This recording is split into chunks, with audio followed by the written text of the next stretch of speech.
Mothercare has confirmed it's shutting 50 stores, putting 800 jobs at risk. The retailer has secured a company voluntary agreement. This will lower its rent at the shops which remain open. And it's a proud day for Talk Radio's Eamon Holmes. He picked up his OBE at Buckingham Palace earlier for services to broadcasting. The presenter is celebrating with family and friends. His wife Ruth has told Talk Radio it's a special day. So proud of him, and it's a real testament to him actually how many people are here from all the years during his working life, the different programmes he's done and different stations he's worked on, and everybody's here celebrating with him, so it's absolutely lovely. And the weather largely warm, dry and cloudy tonight. Most of the heavy showers and thunderstorms will fade out, but some heavy downpours for eastern England. The Late Night Alternative with Iain Lee on Talk Radio. We have ways of making you talk. Right, let's listen. Toto's Africa. Invariably, the two words used to answer the question, what is one of the best songs ever made? How did a song about a love affair in and with Africa, written in the 80s by a band from Los Angeles who had never been, become one of the most celebrated songs of all time? This is the story, the origin, the resurgence of the once thought unworthy song, Toto's Africa.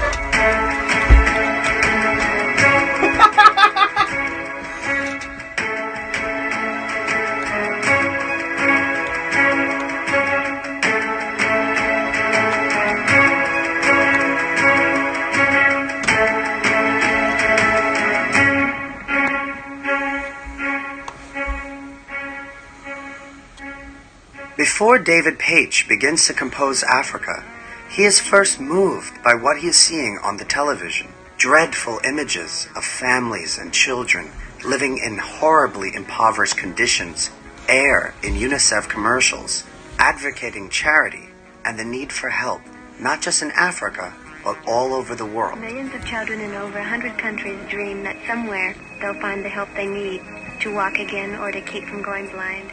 David, being compelled by this, immediately becomes inspired and rushes to his Yamaha CS80 keyboard.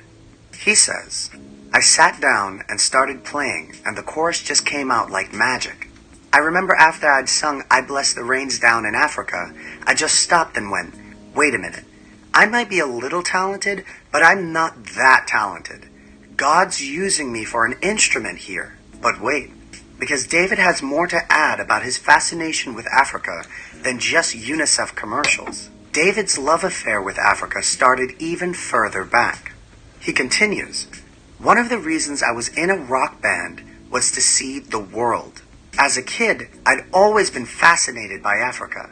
I loved movies about Dr. Livingstone and missionaries. I went to an all-boys Catholic school, and a lot of the teachers had done missionary work in Africa. This is the best opening to any show we've ever done. Villagers, their Bibles, their books, their crops, and when it rained, they blessed the rain. Down in Africa.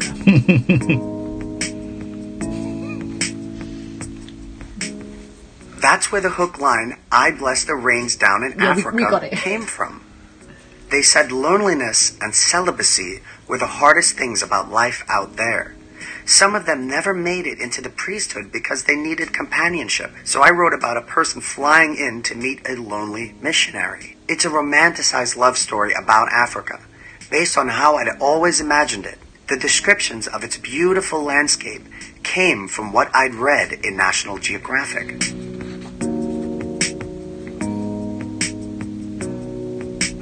Furthermore, David's song wasn't well received by the band, even jokingly suggesting David Paich hangs on to it for his solo album. Toto, as a band, has a bit of a side joke when it comes to the songs that didn't fit the mold. Anytime a song was suggested that maybe wouldn't make the cut, they would say to each other, save that for your solo album. Guitarist Steve Lukather had so little faith in the song that he had this to say about it. If this is a hit, I'll run naked down Hollywood Boulevard. Dave, man, Africa, we're from North Hollywood. What the fuck are you writing about? I bless the rains down in Africa. Are you Jesus, Dave? Let us know when we have delay back again, please. Not only having reservations about the song, but even the music video too, which as we all know is touted as one of the greatest music videos ever created. Steve continues to say, then we made a video that was so full of cheese. They built this stage that looked like a pile of giant books and stood us on top of it. You could see me laughing.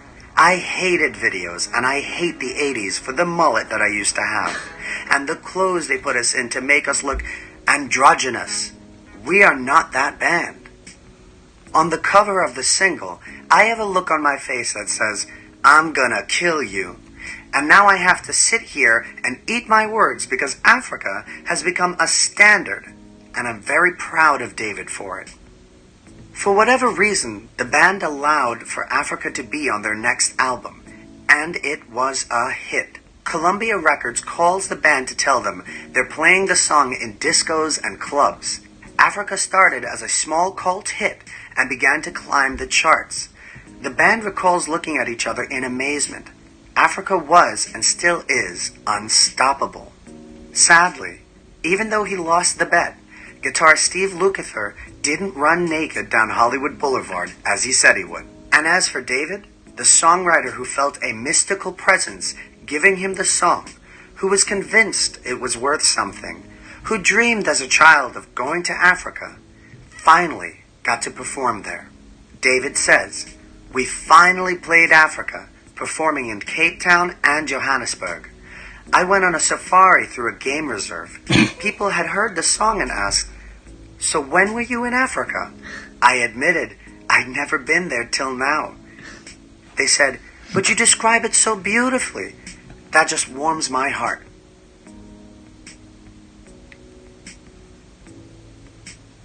Once in a while, stories fall into our laps that remind us that it's okay to believe in things.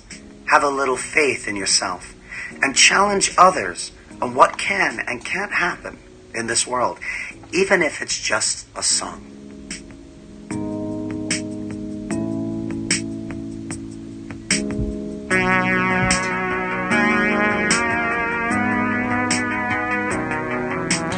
Wow, that was weird, isn't it?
It's a great name for an album. The white dogs cry out in the night as they blow stress, longing for some solitary company. I know that I must do what's right. I sure was Kilimanjaro right. was the word. I seek the cures deep inside, fighting all these things that I become. It's gonna take a lot to drown me away from you. There's nothing that I haven't been. What could I do? I miss the rains down in Africa. It's gonna take some time to do the things we never had. Ooh,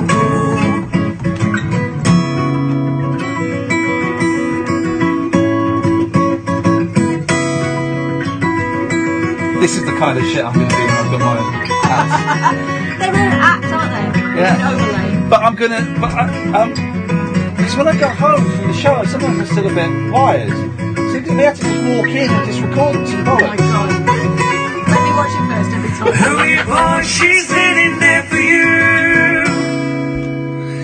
Can we try and get one of Toto on? It's gonna take a lot to turn me away That would be fucking from great. you. There's nothing that I haven't been. What could I do? We'll go to the ads when I give you the I thing. miss the rains down in Africa. I miss the rains down in Africa. I miss the rains down in Africa. I miss the rains down in Africa. I miss the rains down in Africa.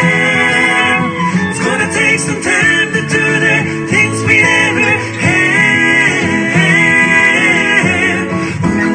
Someone's on YouTube. Can't wait to hear Africa again. It's coming.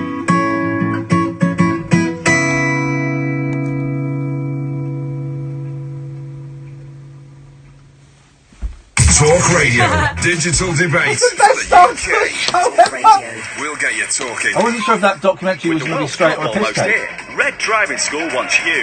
Red has just won the National Driving School Award 2018, and we're offering a special deal to join our team. There's never been a better time to pull on your instructing boots, as demand for driving lessons is rising.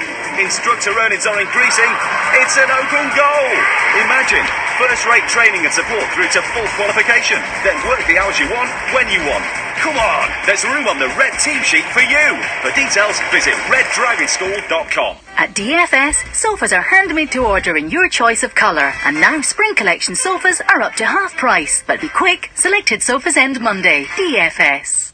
We like to talk about what we know about at Glowworm, like the practical training for new installers and the 499 checks we do on our boilers before they leave the factory. Did I mention 30 quid cash back and a free 7-year warranty with every registered install from our energy boiler range on our Plumbing Toolbox app? The Glowworm Energy Boiler range starts at $599 with a 7-year warranty and a £30 cash reward. Download our app or find out more at glowworm.co.uk. Glowworm. Easy does it. Terms and conditions apply. See glowworm.co.uk for more details. When a stroke strikes, the damage spreads like a fire in the brain. When you spot any single one of the signs, think and act Just what a fast. lovely start to the show. And the thing is, we'll lose a few Has listeners it for it, fallen but I on one don't side? want them. Honestly, this Saturday Can they Night Live raise is them? so inspiring. It's just Speech. people Is it slurred? doing T. what they love Time doing, and to dial it works when they're 999. kind of followed. The faster you There's a guy act, who the would better do the their news chances. update So section, even if you're not sure, and he said, act "Do you know what? fast. I didn't care Make if the call. the studio audience Dial didn't laugh. 999. I knew that Cast there would your be at mind least back and 6 think, people at home that would were you laugh. ever And contacted that's out who of I the was blue doing for it a pension review? You know, everyone else can say I was unfunny, it was shit. You There were 6 advised to people move at your least work who were really getting personal what I was pension doing. into a SIP, That's quite self-invested exciting. personal pension. Yes, I was. You could be due thousands if you were missold. Money redress Don't and trusted take a pension and investment misselling. They'll manage the whole claim for you on a no payout, no fee basis, so you can't lose. Text WIN to 85077. Up here on Ben Nevis, it's millions of years since the volcano was active. But Sky Vegas bonus time, well, that firecracker's active right now. Between 9 and 11 every night, our unmissable bonus game is guaranteed to trigger in Sky Vegas bonus time. Only at Sky Vegas. Unexpect more. 18 plus, ends 3rd of July. Customers must be playing when bonus games randomly triggered. Minimum 20p stake. 3 spins must be claimed and used by midnight. Eligibility. David Williams on YouTube. Evening, Kath fans. Says to himself. Fun stops, stop. Across the UK, online and on DAB. The Late Night Alternative with Iain Lee on Talk Radio. 0344 499 1000. Iain Lee here, Katherine Boyle there. Hello. Sam's answering your phone calls this evening. He's done I think he's done a full week with us, hasn't he? Unprecedented behaviour. No, he hasn't. He missed a night. As usual. What a bell cheese. 0344 499 1000 is the phone number. Thank you everyone who took part in last night's show. Kath and I have decided to double down and put everything on black. So give us a call. You're all welcome to call us. You will cost you pennies, probably free. You'll speak to Sam, he'll call you straight back. There's no question, there's no topic, there's no nothing, really. We're just going to sit here and talk utter nonsense. We may pose and throw out some silly questions. Perhaps you've got silly questions of your own that you would like to pose. Or maybe you've got something a little bit more serious. We can do it all. This is the show, unlike any other radio show, where we can do pretty much whatever we want. And because it's late night, we can explore, some of the more metaphysical, surrealist, spiritual topics, or we can talk about, cheese. Well, that's pretty much summed it up, isn't it, Catherine? I mean, cheese is good. There's no denying it. There was a really funny sketch. Paul Whitehouse and Harry Enfield had a show a few years ago called Harry and Paul, or Paul and Harry. And they did a really funny sketch. If the Beatles were around now, but they never progressed beyond a Hard Day's Night Beatles. So you've got a Hard Day's Night Beatles running around in 21st century London, and it's all, they're all in their suits. They're old men, but they're in their suits, and they do, don't they? And there's there's a brilliant bit where they go into a delicatessen, and John Lennon goes, well, the Beatles are bigger than cheeses. And their manager comes in and goes, oh, Lennon, what have you done now? It's so funny that we're bigger than cheeses. 0344 499 1000 is the telephone number. Good evening, Angela! Hi, Iain, Catherine. I'm just ringing up to say I wanted to say sorry about last night. Well, what did you do last night? Did you kill? Did you kill again? Yeah. Angela killed again! Angela, if I told you once, I've told you 100 times. You mustn't kill people. No. Stop it! Naughty, Angela. Let this be the last time. I'll be the last time. Okay. I'll try not to kill him. I am deeply sorry. What for? I didn't mean to upset anyone. Who did you... Whoa, Angela, you didn't upset anyone, don't you? Who did you upset? I think I upset the listener that was talking to me. But No, you didn't. That was Vinny, who's a fruitcake. So don't worry about her. And then I upset you and Catherine, and I felt really guilty. You didn't? Whoa, Angela. You didn't upset anybody. So put that to one side, and you sent me a slightly confusing message on Facebook yesterday. But I know that you're going through a particularly tough time. With a lot of unpleasant things kind of happening to family and friends and stuff. So don't you worry about us. Don't you worry about us. You look at... How are you doing? I'm at crossroads. But you're at a crossroads? Yeah, we don't know what's... our landlord keeps sending stupid people around to see what they want to do with the block. And they won't give us any answers. So just remind me, because have I got this right? Because I saw this at 2 o'clock in the morning before I went to bed. Yeah. You've had someone pass recently, and you've also got... You've got your brother or someone who's got cancer? No, it was a friend of ours, but I classed him as a brother. Okay, I know exactly what you mean. Yes, of course. I just wanted to apologise to you, and I don't want to... It's not my style.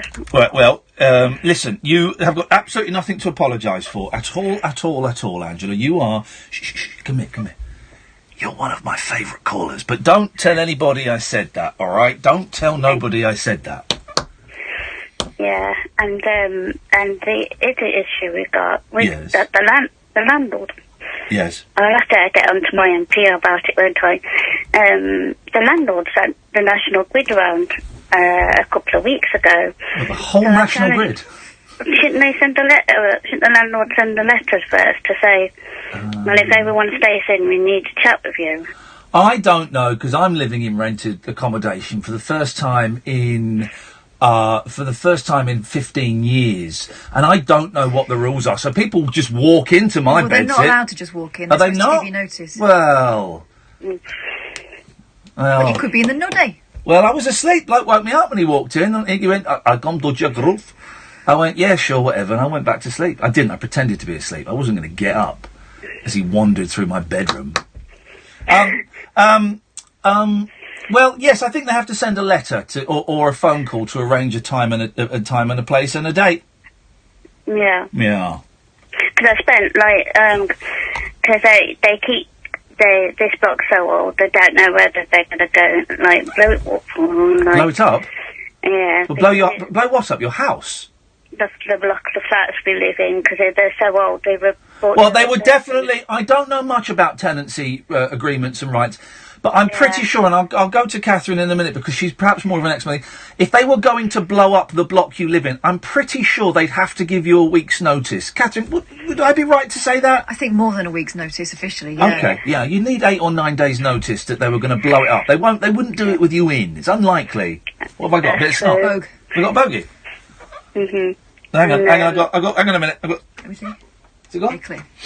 Sorry, YouTubers. A little bit of the old Snottingtons coming out of the nasal cavities. You think you've got problems, Angela? I've just been broadcasting for 22 minutes with snot. Yeah, because I used to listen to you on LBG at 10 o'clock as well. Listen, I wish you the best of luck. And I love you. Oh, Angela! Ian and Angela sitting in a tree. Bumming. Excuse me. At least buy her a drink. Pick a line between 2, 3, 4, and 5. Whichever one is, you've got to marry. Oh, that's exactly how I chose. Oh, hang on, I've turned the TV off. Hang on. I've turned the TV off. I've turned the fake... Does that mean I don't have to marry anyone? No, which you're going to pick... 5. Hang on a second, the computer's not... Right, you're going to pick 5. Okay. Stu? Yo. You've just won Katherine Boyle's hand in marriage. Or you can use it for anything else you want. Oh, stop it. What? Well, very, very kind, but my wife will want payment up front. Sorry? My wife will want payment up front. Don't worry, my husband will also have something to say about it. Oh, We can work through the red tape. Yeah, can I just say, by the way, Catherine, here's who you could have been married Who to. could I have won? Let's say hello to line 2. Hello, line 2. Hello, Ian. Could have been Nigel from Maidstone. It wasn't. It wasn't. Yeah, look what you could have won. Say hello to line 3. Hello, line 3. Who's that? Hello. Could have been Caddy. And say hello to line 4. Missed out. There we go. Who was that? Some bloke called Jerry. I don't know. I'd be happy with any of those choices. Except for Stu, and that's who you've got. Stu, where are you going to take her on the honeymoon? And don't be vulgar. I'll keep with the theme. A Toto concert. Yay! Look at you! I'm going to say Africa. But Toto concert's also good. It's also excellent. Let's save the money and we can... we'll save the money and we can spend it on something amazing. Yeah, man. Well, like what? Well, let me think. Have you got a hot tub? A good solicitor for a quick divorce? No, listen. In true Jeremy Kyle style,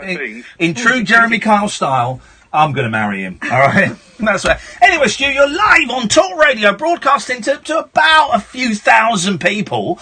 Pirate Radio's probably got more listeners. What have you got for us tonight? Oh, mate, do you remember me from Tuesday when I rang in and bored you about Toto? Oh, yeah. I'm glad you phoned back. This is the Toto expert, right? Can I ask you a question? Yeah. Who are Toto Kawayo? I'm sorry? Who are Toto Kawayo? Yes. Nothing to do with Toto. I see that sometimes when I type in their name on Amazon. I thought that was a spin. I thought there was a spin-off group of Toto called Toto Kawayo. Nope. Okay. That's official. Are you sure, Stu? Don't question my fiancé. Oh, he's not your fiancé. You're actually married now. Oh. Your previous marriages are null and void, and you are now actually married. Oh, okay. Could you? I didn't ring in to talk Toto. I didn't expect to come out of this with a new wife. Sam, could you put down? Could you put down on Stu Boyle? Just so we know, is Sue Sorry Boyle. about that. That's the downside of it. She's a modern kind of girl, and you got to take her last name. So go on. Let's talk Toto. Let's do it. Let's do it, man. What do you want to know? Hang on a minute. Did I ask for people to call in with Toto information? No, you asked for people to call about all sorts, but here's my husband. But now but we'll have a word with him, because now he's asking what I want to know. I don't want to know anything. We just listened to a little documentary about Toto. I feel I've... What did you ring in about, darling? I rang in to talk about, it's just all this stuff about Toto, because whenever I talk about it at home, my wife rolls her eyes, because she's... That was then. Oh, well. Don't mention her again to me, please. I should have left it a good 10 minutes before I called in. He's already regretting being married to me. This is exactly how it happened. Okay, if you had to sleep with a member of Toto, Stu, and Catherine gave you the thumbs up, which member of Toto would you sleep with? The lady who sang along to English Eyes on the 1990 World Tour. Is she actually a member of Toto? She's a touring member, so that night, yes. I'm going to go to Wikipedia, Stu. I'm going to go to Wikipedia. You don't need Wikipedia. You got me. I've got a feeling you're fudging it. Me? Toto. Right, I'm going to have a little look. Toto. Jenny Douglas, her name was. All There right, you go. all right, mate, calm down. Right, I'm going to read out the members of Toto. Right. And afterwards, you're going to be fair and read out the touring members. No. Wikipedia members and past members. Catherine, go on. Past members. Okay. I'm just looking at Jenny Douglas, and if this passes muster, fair play, she's fit. Okay, right, but she's not part of the band. Well, I don't know. I'm going to read this list of members and past members, and you have to pick one of them to sleep with, if Catherine says it's okay. So, members: Steve Lukather, David Paich, Steve Porcaro, Joseph Williams. Any of them floating your boat? Okay, now Google them individually and tell me which one's richest. Whichever one wrote that and Rosanna. Oh, sorry, I might as well out myself as gay on national radio. Go on, then. Thank you very much indeed, Stu. I want a divorce. That wasn't that hard. Wasn't that hard at all. Let's go to line one. Good evening, line one. Oh, no, hang on a second. I don't do it like that. I say, hello, Lisa. Hi, Ian. Hello, Lisa. Sorry, I don't know why I was doing the old line one line. Hello. But, Hello, Kath. Hello, Lisa. Oh, Lisa's a salt of the earth, isn't she? Lisa is my people. You are my people, Lisa. I'm a bit tiddly tonight. Hey, Lisa, come on, girl. What you been doing? You got a bottle of wine at home on your own? Well, yeah, I've got through the wine and I'm now to the Bailey, so... Hey! It's later than you think. Lisa, you've got drunk on your own.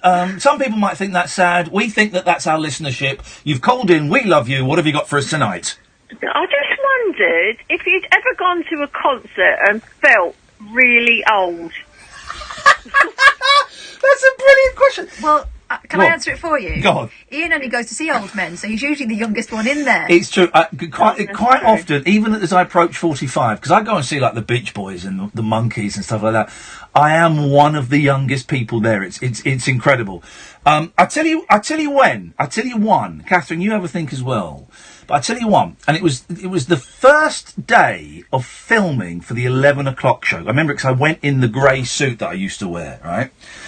And it was at Wembley Arena, so I would have been 24, and I went with my girlfriend Tessa. It was my birthday present, and it was like the 15th row, and it was Hanson. And it was when Hanson first hit big. So they were children. They were children. Yeah, they were children.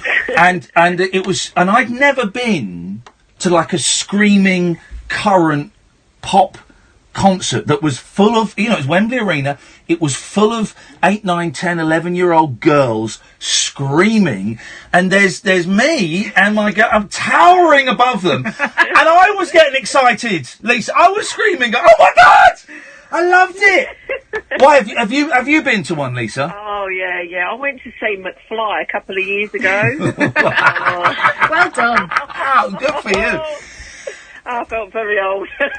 But it's quite freeing, isn't it? It's quite freeing. I love the music. I didn't care. No. I just I thought I'm going to enjoy the music and enjoy the night, and that's it. You know. Catherine, you've not taken the girls to any concerts Not yet, have yet, you? no. Oh man, you should do it.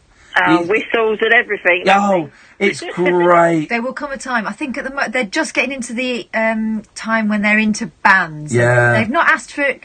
When I was a kid, every birthday there was a CD I wanted. Yeah. And I would always get, like, even if it was just a Now or something. Yeah. I'd buy them without them asking. I'm trying to get them into someone. you know. Music is different now. Music is not a physical thing. Music is, can I listen to that song on your phone? You know, that's what music is now. Music, you know, when I was a kid, Lisa, when you were a kid, you'd have to go upstairs to your bedroom to put a record on or put a tape on. All the whams. You'd have to go upstairs. But now you can be sat in the same room as everyone. Can I have your phone? I want to put the whams on. It's there, and it's less important, I think. No, they've got a CD player in their bedroom. Do they use it? Because the boys got CD players. They usually plug in a microphone into it. It's all about them. They don't really care who's on. You should. You should. I thoroughly recommend taking the girls to a concert that you like, because it's a real. It's a bit of a faff. I don't know with the boys, but it's a real. And if you kind of say to yourself, right, if we may have to leave half time because they get a bit tired or a bit bored, but if you kind of put that in place, buy cheap tickets. Honestly, the kids loved it. We used to take the big ear defenders. They don't wear them anymore now. But they loved it. The thrill of it. It feels like for kids, mine is 6 and 8. It feels like a really grown-up thing to do. Really mature thing. Lovely taking children. I've taken my nieces and everything over the years, you know, to Backstreet Boys. Oh, Lisa's a Now, here's the thing, Lisa. You're taking them to concerts like I do with my boys that you want to go to, aren't you? Yeah, totally. And that's what being a mum or being an auntie or an uncle or a dad is all about. And then I cannot wait, Lisa. I cannot wait. I'll be heartbroken, but I'll also be thrilled.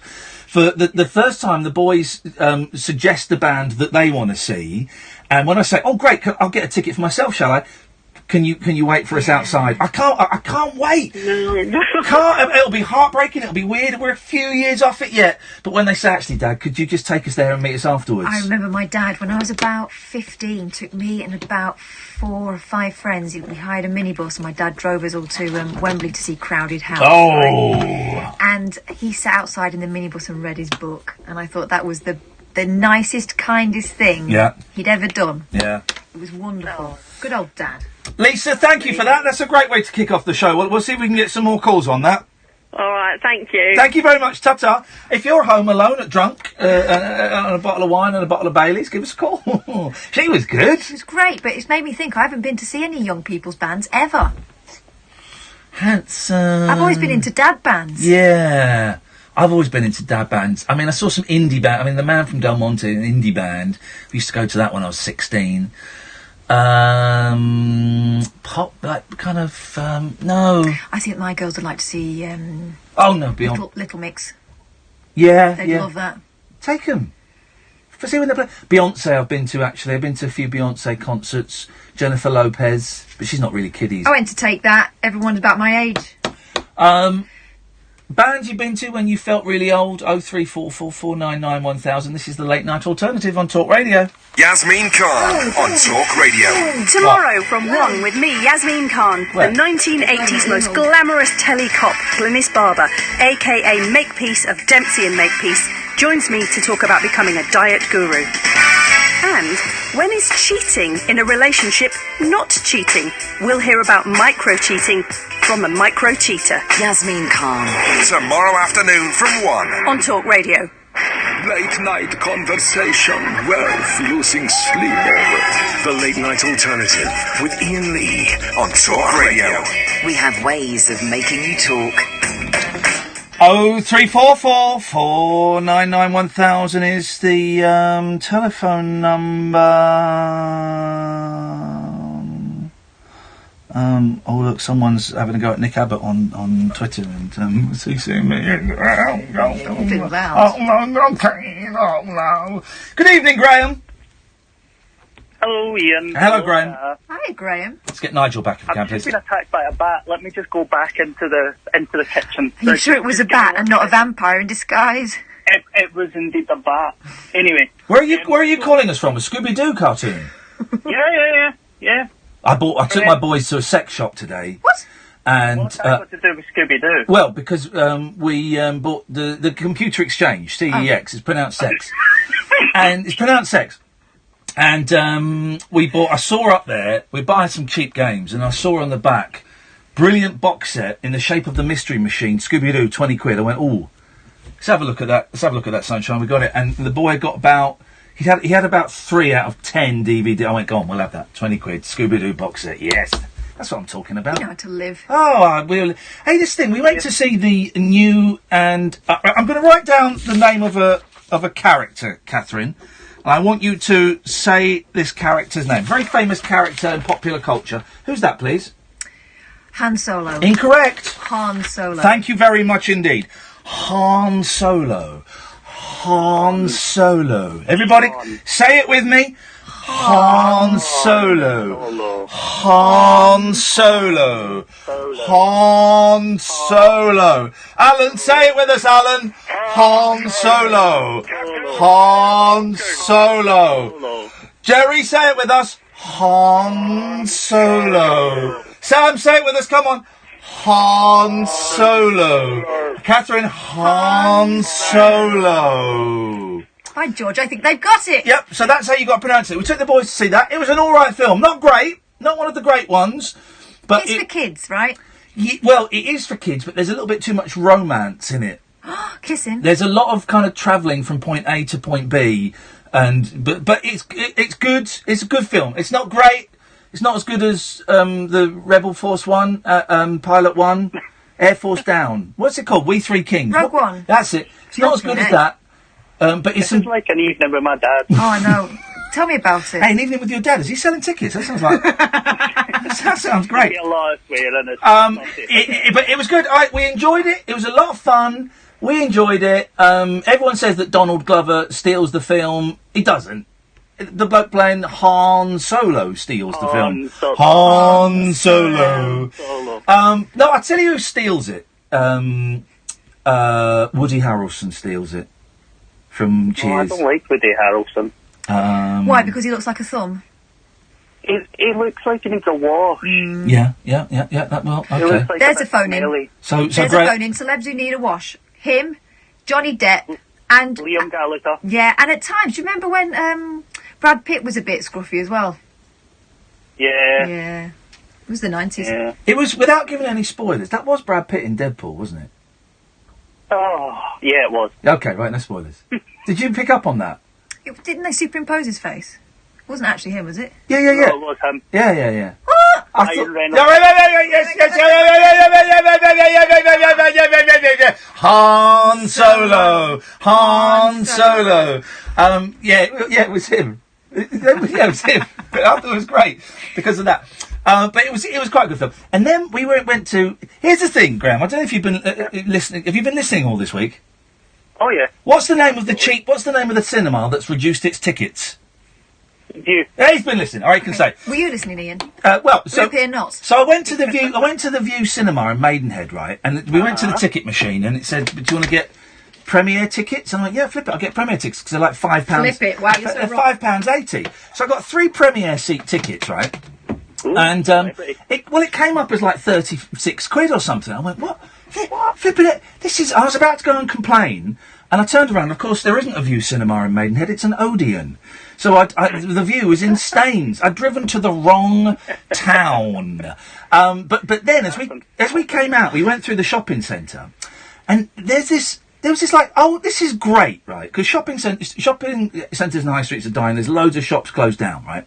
So where this big old shop had been and had closed down, Maidenhead Borough Council had opened it up and put in 5 table tennis tables, whiff-waff tables. And it just said big sign. And I walked past it, I thought, oh, okay, that looks like a bit of a con. But then I walked past it again and it said, ping pong, table tennis, come in, pick up a bat, play, it's free. And so I said to the boys, should we go and play a bit of whiff-waff? And we went in there and we had to wait a few minutes, but then we were playing table tennis for free. Now that's a genius idea. You can't make any money on it, but then you're not making any money on having an empty shop anyway. So they put in 5 table tennis tables and the bats and the balls. There was no one supervising it. And there were dads there with their kids. There were 2 homeless people there playing, and there were 4 fellas playing a game of doubles. It was brilliant. And That's a great idea. It is a brilliant idea. Put in free entertainment, kind of silly things you can do that don't require much supervision. And that aren't worth nicking. In the closed down shop. It's a brilliant idea. So we had a great afternoon. We did, Graham, playing Whiff Waff. Whiff Waff. Whiff Waff. Where does Whiff Waff come from? Because I call it Whiff Waff. I don't know what I call it. Whiff Waff because I'm a little bit of a tosser, but I don't know. Yeah. I don't know. Maybe that's the same with me. That makes sense. Yeah, I think only tossers say it, Graham. So welcome to the club. Welcome to the club. What do you call it? Ping pong. So she well, call it ping pong, do you? Well, racist. Why? Because ping pong is actually highly offensive to the Chinese. No, it isn't. Yes, it is. Why? What does it mean in Chinese? Something really rude? I can't even begin to tell you. Lady Willy. He told her ping pong tiddly-po is. Shut up. Is your Lady Willy. Hey, Graham, can I ask you a question? Of course. Have pigeons got dicks? Well, I don't know. All right, let me ask you a question, right? This is the question my boys asked me, and I started answering it, and then realised I haven't got a clue.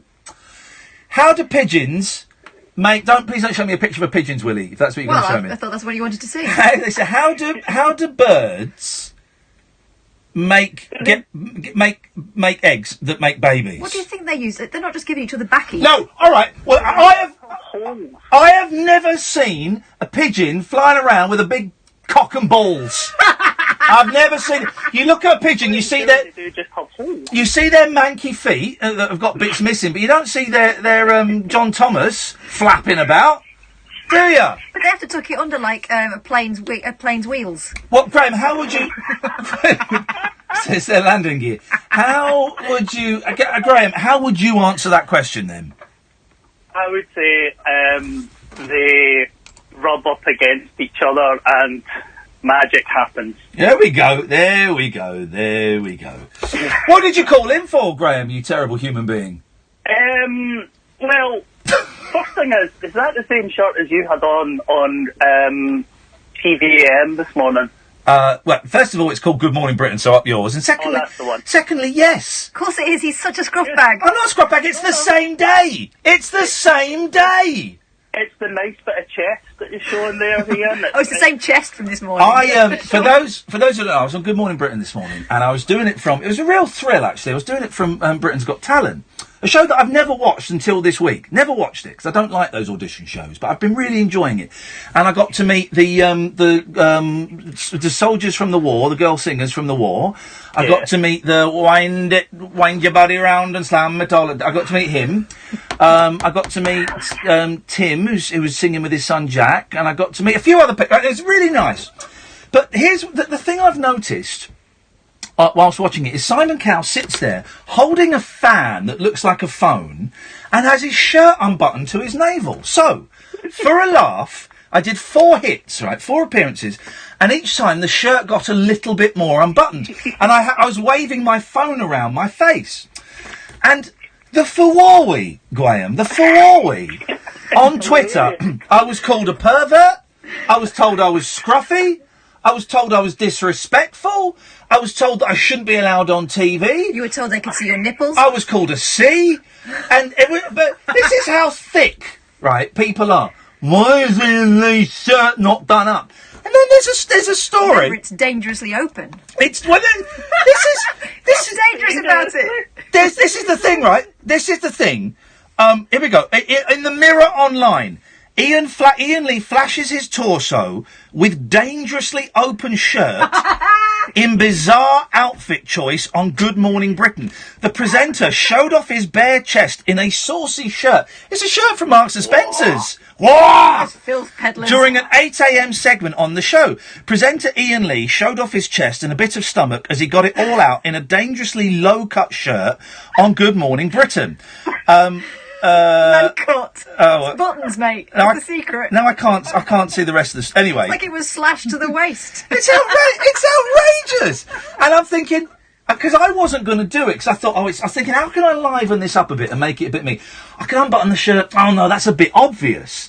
But I was with the and I can't remember the name, the D-Day landings or something. I don't know what they're called, but they were lovely. They're not called the D-Day landings. No, I can't remember the call, but they're really lovely, and we were really getting on really well. And what they're all, the girl I had to talk to was significantly shorter than me. So for one of the links, I did it kneeling down. I was going to say she'd had your face in it. Yeah, I was kneeling down.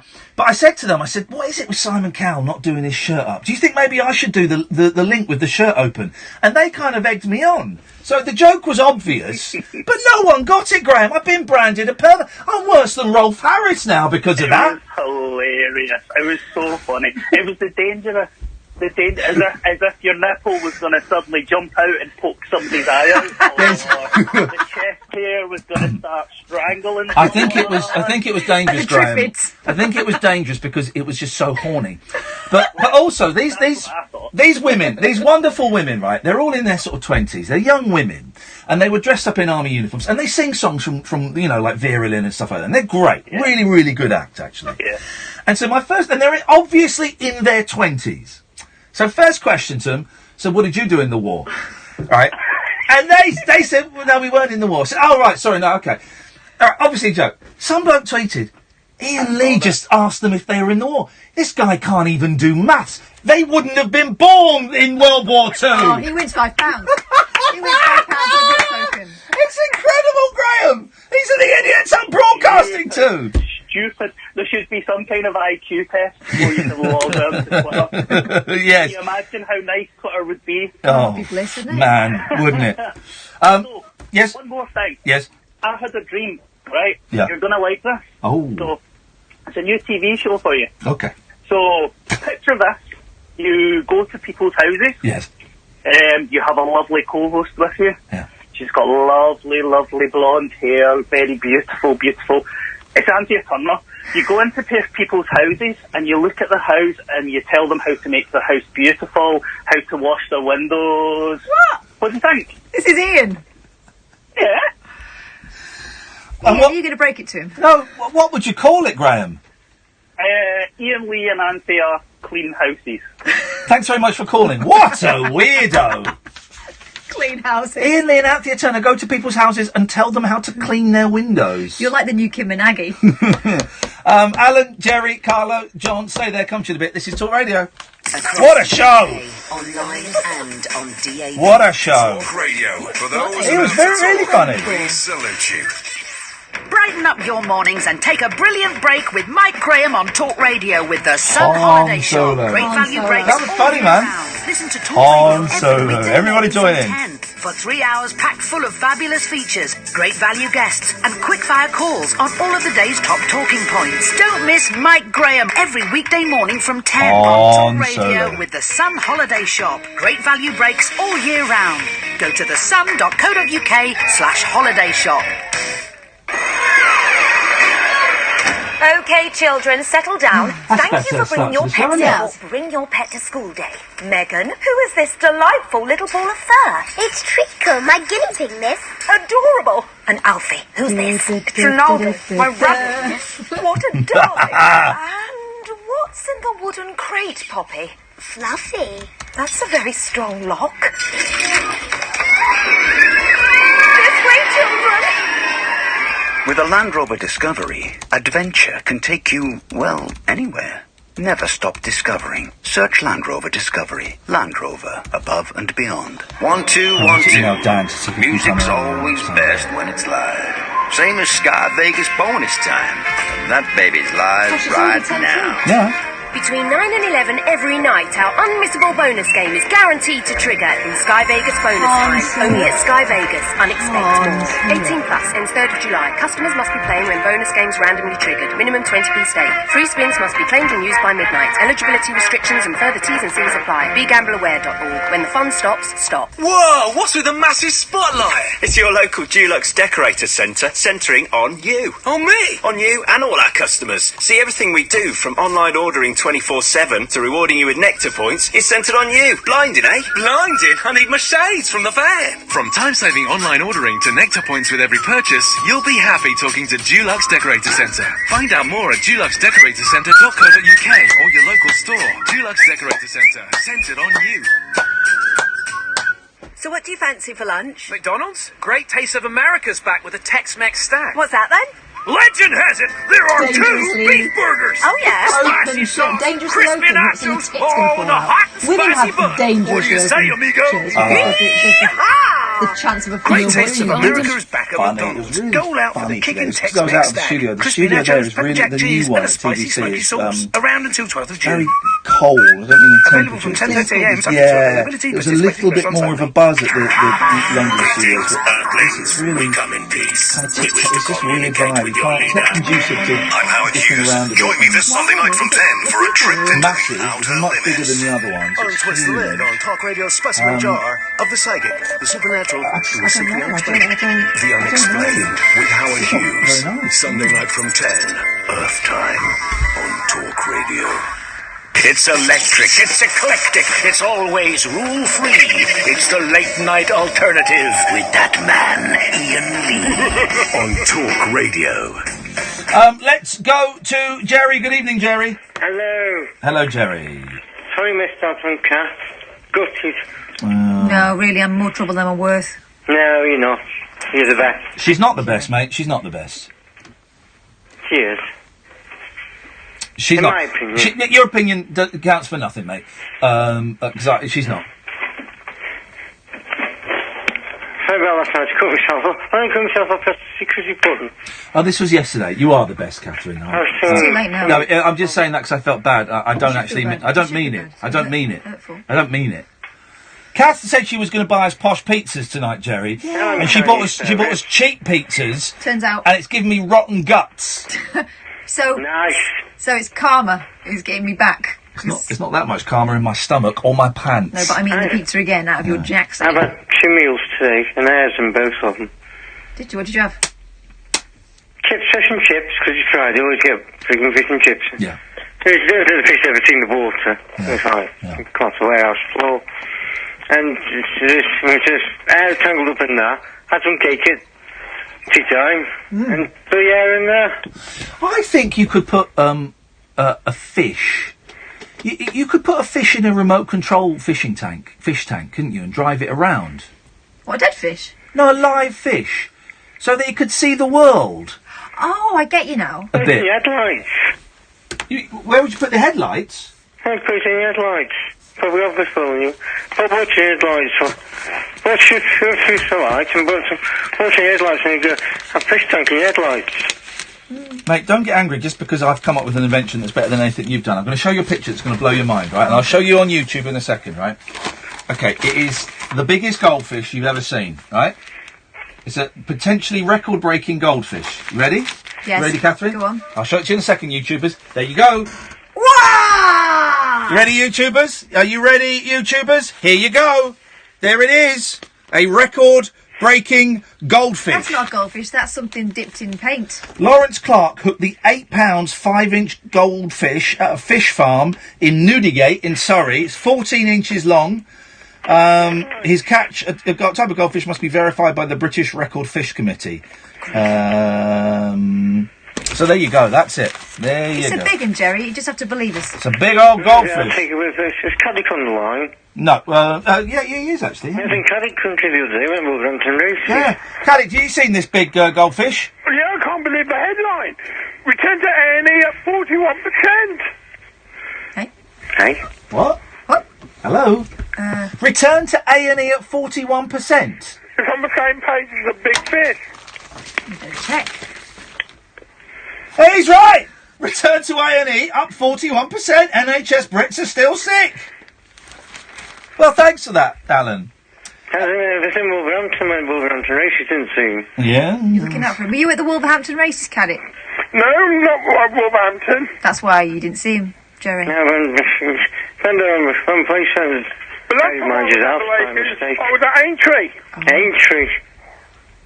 Nice. Isn't it? It's a horse race this weekend, isn't it? Isn't it? Derby. Yeah, the Epsom Derby. Yeah, and I've got a good feeling about Saxon Warrior. Well, are you going to go out with it? No, he's a favourite. What, for you to go out on a date with? No, I've got a good feeling I'm going to win. Here's the thing. We should ban horse racing, Alan. It's cruel. Only on the jumps. What? They fall on the flat as well, Alan. Yeah. They've got big injuries on the flat. They've big injuries on the flat, Alan. Well, I saw a YouTube video of an at-the-race presenter stop a horse. Yeah, mad. She was stupid. Very much stupid. She was really brave to get in front of a horse to stop it. I'm going to be honest, I can't understand either of them now. It's Someone got in front of a horse to stop it, and they were very brave. Yeah, well, you shouldn't... stupid. Oh, stupid. I just think we should... Come on, Alan, we should ban horse racing, shouldn't we? Right, that's not what I wanted to talk about. I want to give you the results for tonight's Britain's Got Talent. Oh, yeah, go on, quick, you got 30 seconds. Well, Mickey B, the musical comedian that won the public vote. No, what, the guy with the guitar? Yes. You're joking! I tell you, hang on a minute. I tell you who it should have been, right? The Vietnamese acrobats should... Is it recording you? It's going to be a little bit late. But Vietnamese acrobats should have won. The woman who ate spaghetti and sang opera and did contortionism, she should have come second, and that's it. Is there a third one? Do they have a third place? For the wild card. Okay, so go on, what happened? The Japanese guys... Vietnamese. It was a split decision by the judges, and they got second in the public vote. The split decision. I saw a split decision. Yeah. So who... Oh, and third place was going to be the magician, wasn't it? 'Cause I saw it. So where did the opera singing contortionist get? She was sent home. Oh, Prince Philip would have loved her. The fact that something so silly as performance art, it was Andy Kaufman, the fact that something like that was on prime time ITV on a Friday night, I thought, do you know what? There is a glimmer of hope in this world. Can't be silly. You should have seen last night with Marty Perks. Yep, again, didn't get any of that. 0344 499 1000, the late night alternative on Talk Radio. Talk Radio, digital debate for the UK. Pick up your phone. Then pick up coffee, We'll get you talking. And another bus. Yeah, please, man. On Talk Radio with the Times. Know your times. The clock is ticking as the UK prepares to officially leave the European Union. Listen to the No Nonsense Breakfast with Julia Hartley-Brewer, weekday mornings from 6:30, when she'll be joined by Times journalists to discuss the latest Brexit developments. Don't just be informed. You poisoned me. Informed with debate, analysis, and opinion from right across the political spectrum. Countdown to Brexit with Julia Hartley-Brewer, weekday mornings from 6:30 on Talk Radio with the Times. Know your times. Connor, that was quite a shift. Yeah, you know, credit to the team. Any assists? Yeah, like with the award-winning Panasonic OLED TV. With HDR, it's like you're in the stadium. Just 1599 for the 55-inch. In fact, buying a 55-inch plus TV this summer is a 1 in 20 chance to get your money back. At Curry's PC World, we help you get it right. 16 plus, excludes Northern Ireland, ends 26th of 6th. Register 32 to 42 days after purchase. Full terms at currys.co.uk/free TV. A tough and overgrown lawn never gets in the way of the McCulloch man when there's a match on. Like a powerful striker with his McCulloch lawnmower. He has the power to get the job done, cutting the lawn down to size well before the pre-match build-up, leaving it looking good enough to host the Cup final. Get your McCulloch lawnmower and other garden power tools at good DIY stores nationwide or at McCulloch.com. McCulloch.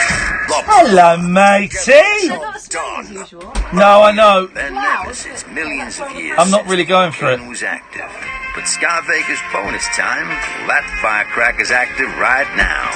Between 9 and 11 every night, our unmissable bonus game is guaranteed to trigger in Sky Vegas bonus time. Only at Sky Vegas. Unexpect more. 18 plus, ends 3rd of July. Customers must be playing when bonus games randomly triggered. Minimum 20p stake. 3 spins must be claimed and used by midnight. Eligibility restrictions and further T's and C's apply. BeGambleAware.org. When the fun stops, stop. Can I help you, sir?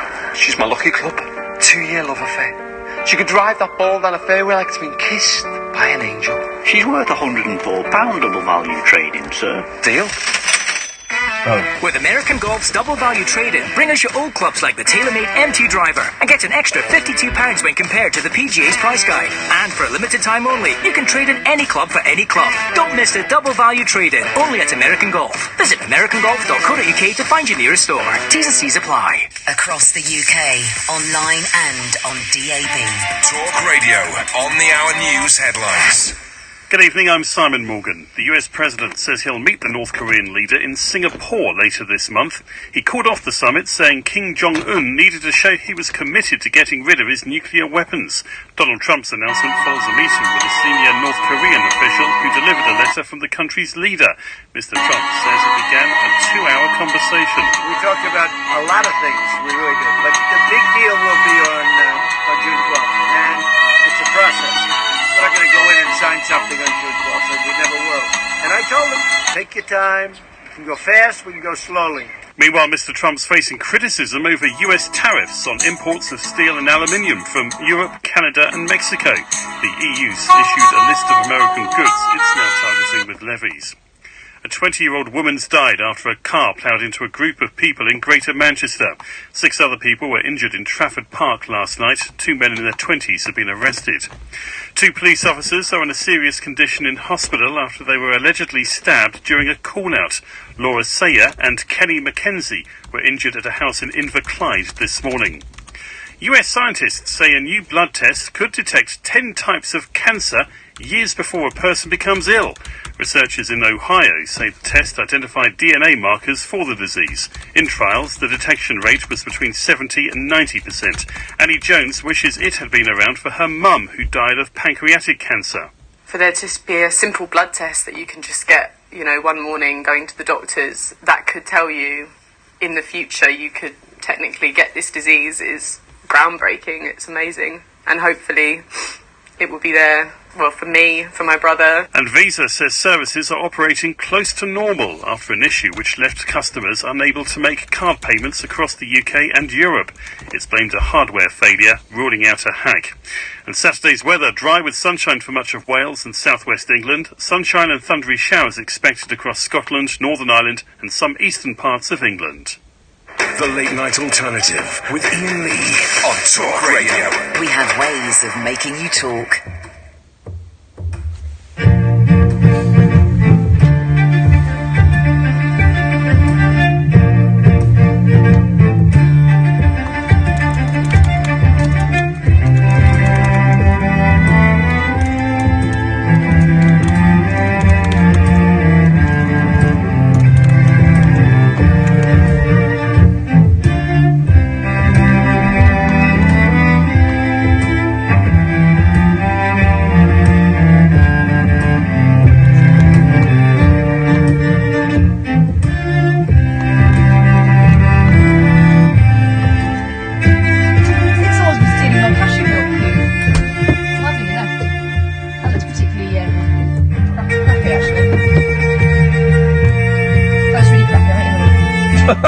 Thanks. Don't worry, I'll be fine. Oh yeah, that's fucking awful.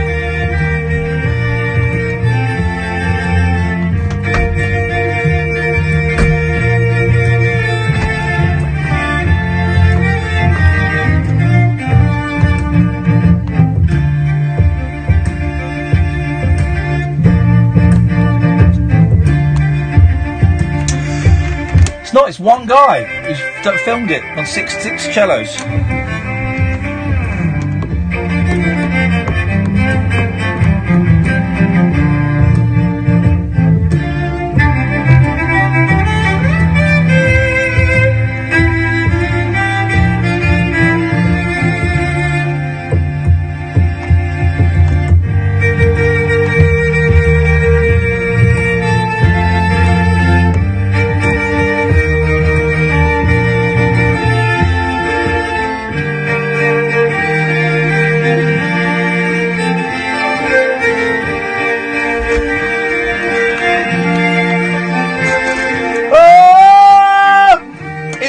For us. Oh, beautiful. Oh,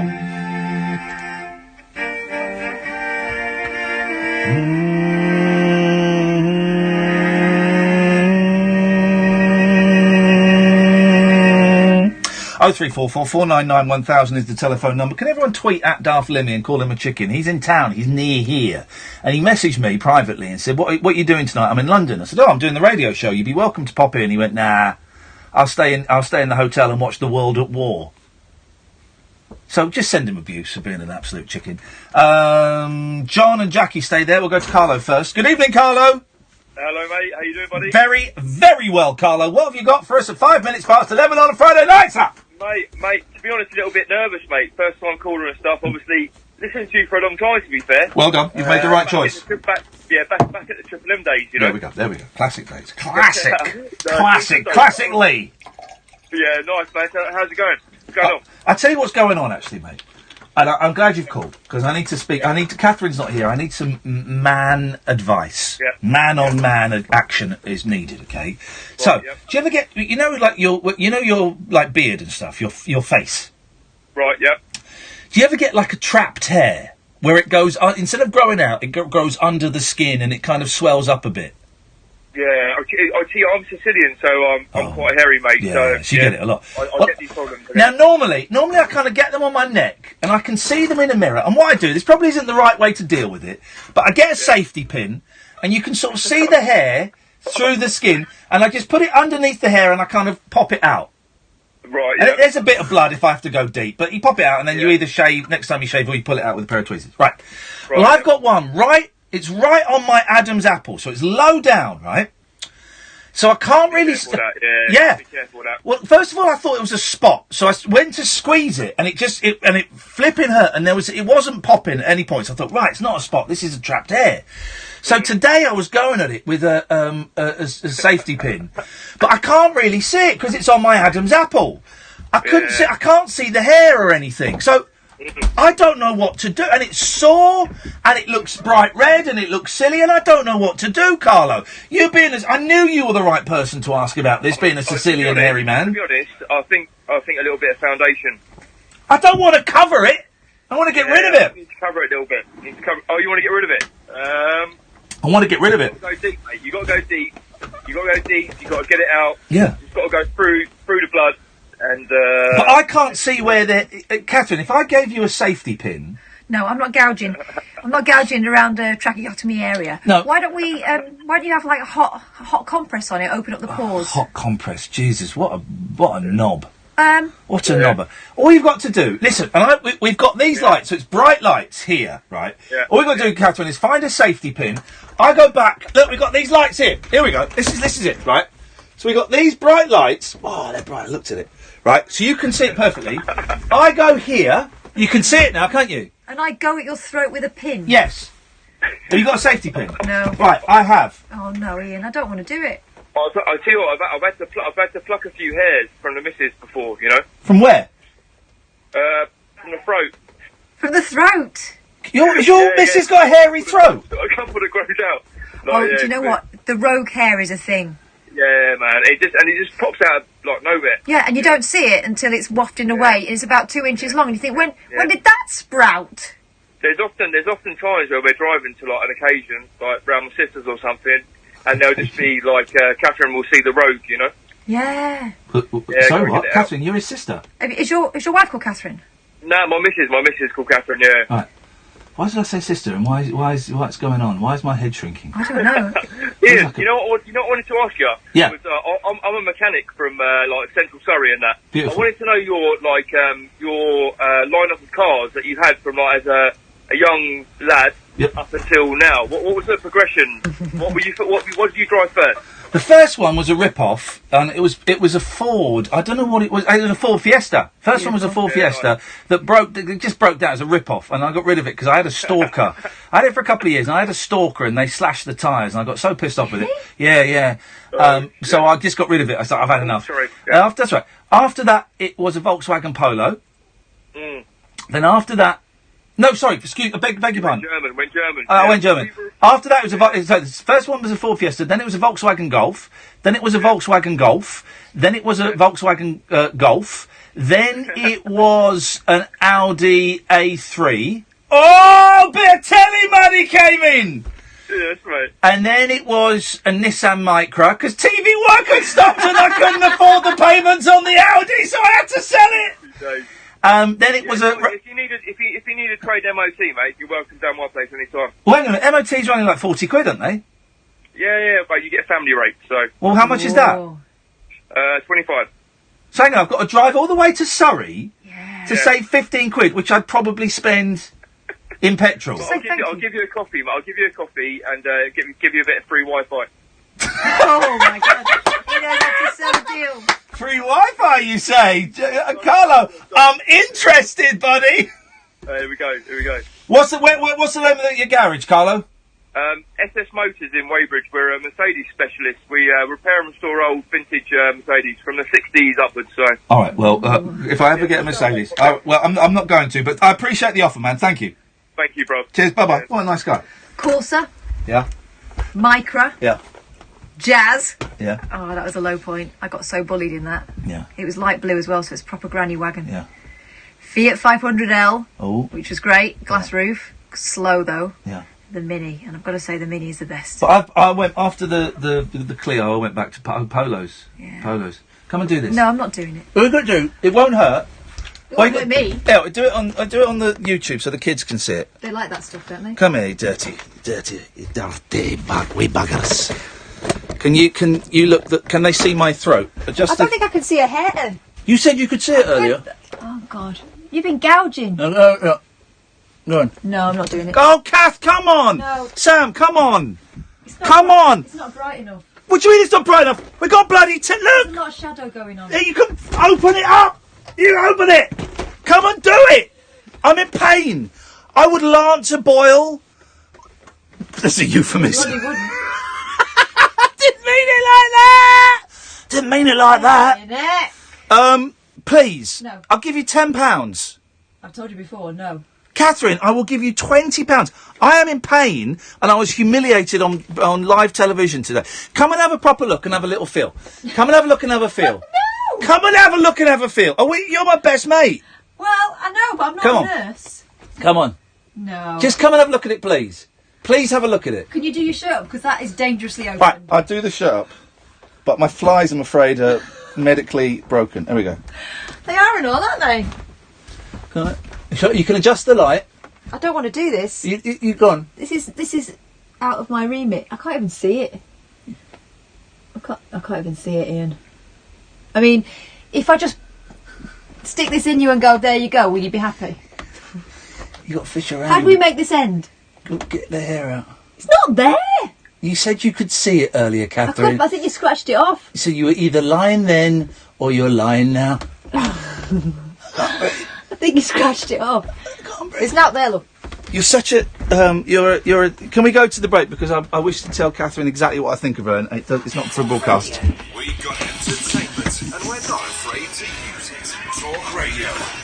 Brighten up your mornings and take a brilliant break. Sometimes you're an immense disappointment to me. Can't see it. You could see it out there. No, whatever's there's gone. It's not gone. If it's gone, that will go down pretty quickly. That will go down pretty. There's some cream you put on it. There's no cream. What, to burn my skin off? Every weekday morning from 10 on Talk Radio with the Sun Holiday Shop. Great value breaks all year round. No, it won't. But this will be like about, honestly, this will be about an inch.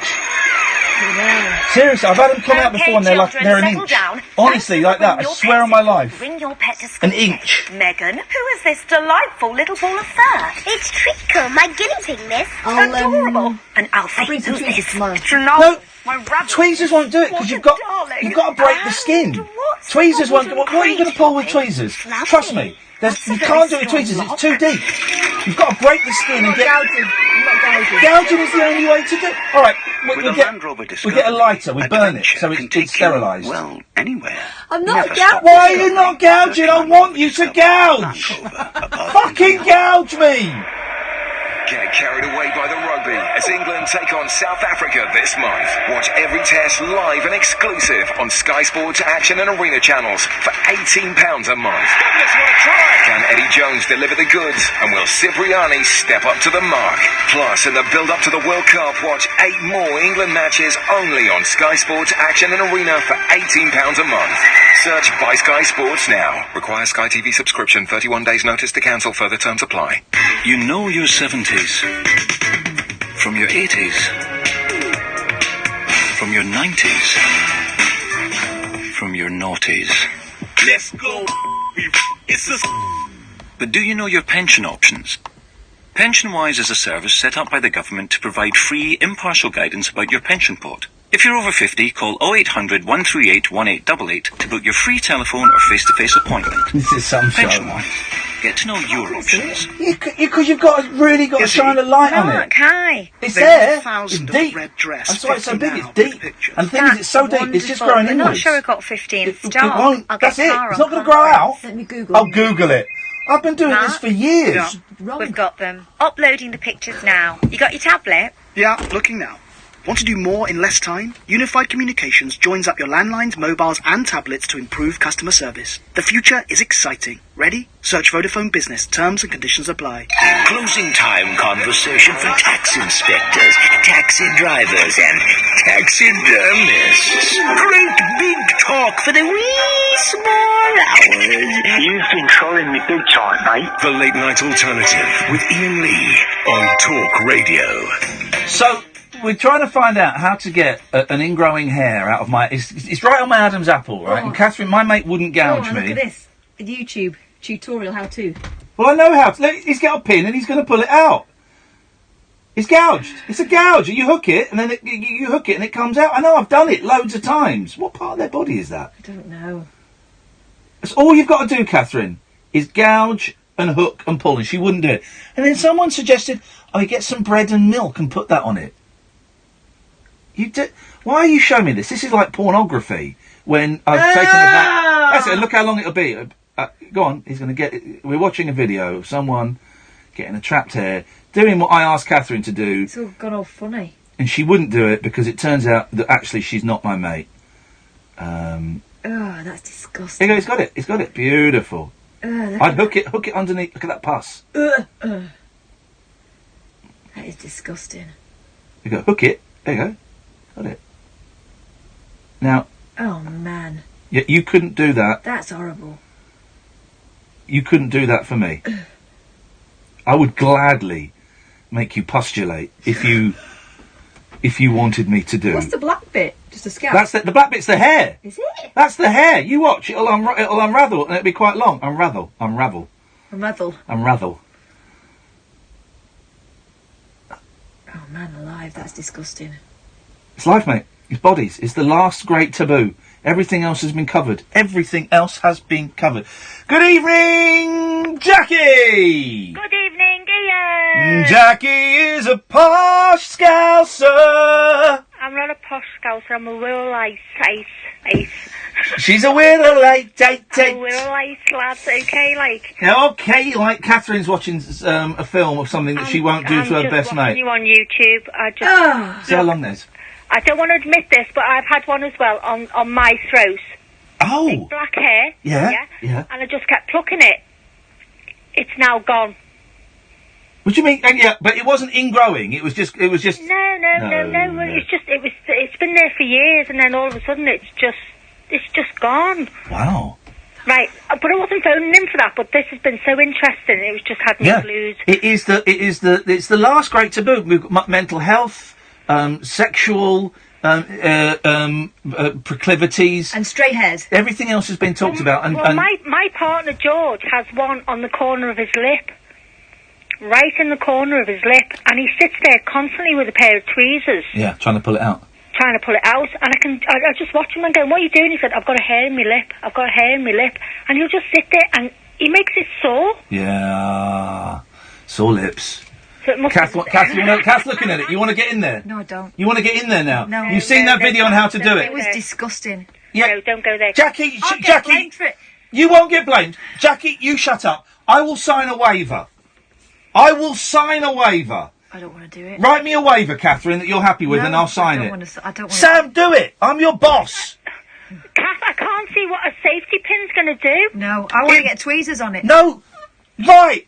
I have done this 100 times. The video you just saw did it with a safety pin. What the safety pin does, Jackie, and I don't mean to have a go at you, something I'm very passionate about. Go on, I'd like to know. So the hair is growing underneath the skin, okay? Instead of popping out the skin, it's growing underneath the skin, okay? So the safety pin breaks the skin, and you can just hook, there's none of the hair is on the surface, so you just hook a little bit of the hair out. Then you get the tweezers, then you can pull it out. That's it. Okay, right. I might try that with George then. That's a good idea. Well, hang on. Is it growing underneath the skin? Well, I don't really know because I don't really take that much notice of him when he's doing it. Or at all. Or at all. He sounds like a right pudding. Yeah. Yeah, he is. Well- right. The reason I phoned in. Yes, Jackie. Right. That goldfish. Yes. Right. The goldfish. In the tank, remote control tank. No, the giant goldfish. Yeah, the giant goldfish. Years ago, I rescued from a friend's tank 2 ghost carps because my boyfriend's a fisherman, and he used to be a bailiff on a fishery in Mould in Wales, and we put the 2. They outgrew my tank, but I had a really large goldfish. Yeah. So we put the goldfish and the 2 carp in his fishery. Yeah. And the goldfish is still there. Oh. And it's still being caught. So I need to get down there now and see how big that goldfish is, because I think I can break that record. Really? You think your goldfish Yeah. is going to be bigger than 14 inches? I'm scratching my nuts, sorry. Itchy nut. Well, because someone's... No, because someone... That bit on YouTube yet? No, because someone's just tweeted, right? Lou has just tweeted, Ian, you have just started shaving your undercarriage. Wait till you get an ingrowing hair down there. It's a nightmare for woman. I ended up in A&E. Kath, I don't want to go to hospital, and I don't... and you don't want me to go to hospital because the NHS is struggling. So do you At least want... it'd be quiet. So if do you you went to want... Do you want a child who is sick to die because I'm taking up a hospital bed, or do you want to just stick a safety pin into a little spot on my throat and have a little root around? I will sign a waiver. Cass, go for the safety pin. Oh, God. Jackie! Go for it, Cass. Here we go. It's Could here. you carry on talking to people then? Because I don't think they want... All right, turn the lights on. Here we go. I don't want to do it. Right. Of course you do. No, right, let's get all these lights on. So you've turned them off. Let's get all... The big light on. Oh, come on then. I'm waiting for this. Yeah, you're going to wait for it. You're going to... Disgusting. You're going to love it. You are going to love it. There's the safety pin. This is horrible. Yeah, I can attack my boyfriend tomorrow now. Make sure the light is shining. You can use the light of your phone as well. You got it? Oh, God. Don't go in too deep, because that will actually kill me. Stop talking! All right, then. You're going to do it. You stood in the way of the light. I'm fine. All right. I can't Stop keep talking. talking. I can't keep talking to people then if All you're right, telling me to stop. Well, stop talking, because when you do that, your Adam's apple wibbles about. I don't want to do this. I'm getting turned on. behind you. Oh, actually, I think I might be able to see it. Ah. I can't do it! Do it. You're doing it. You're doing it. Ugh. It's my throat.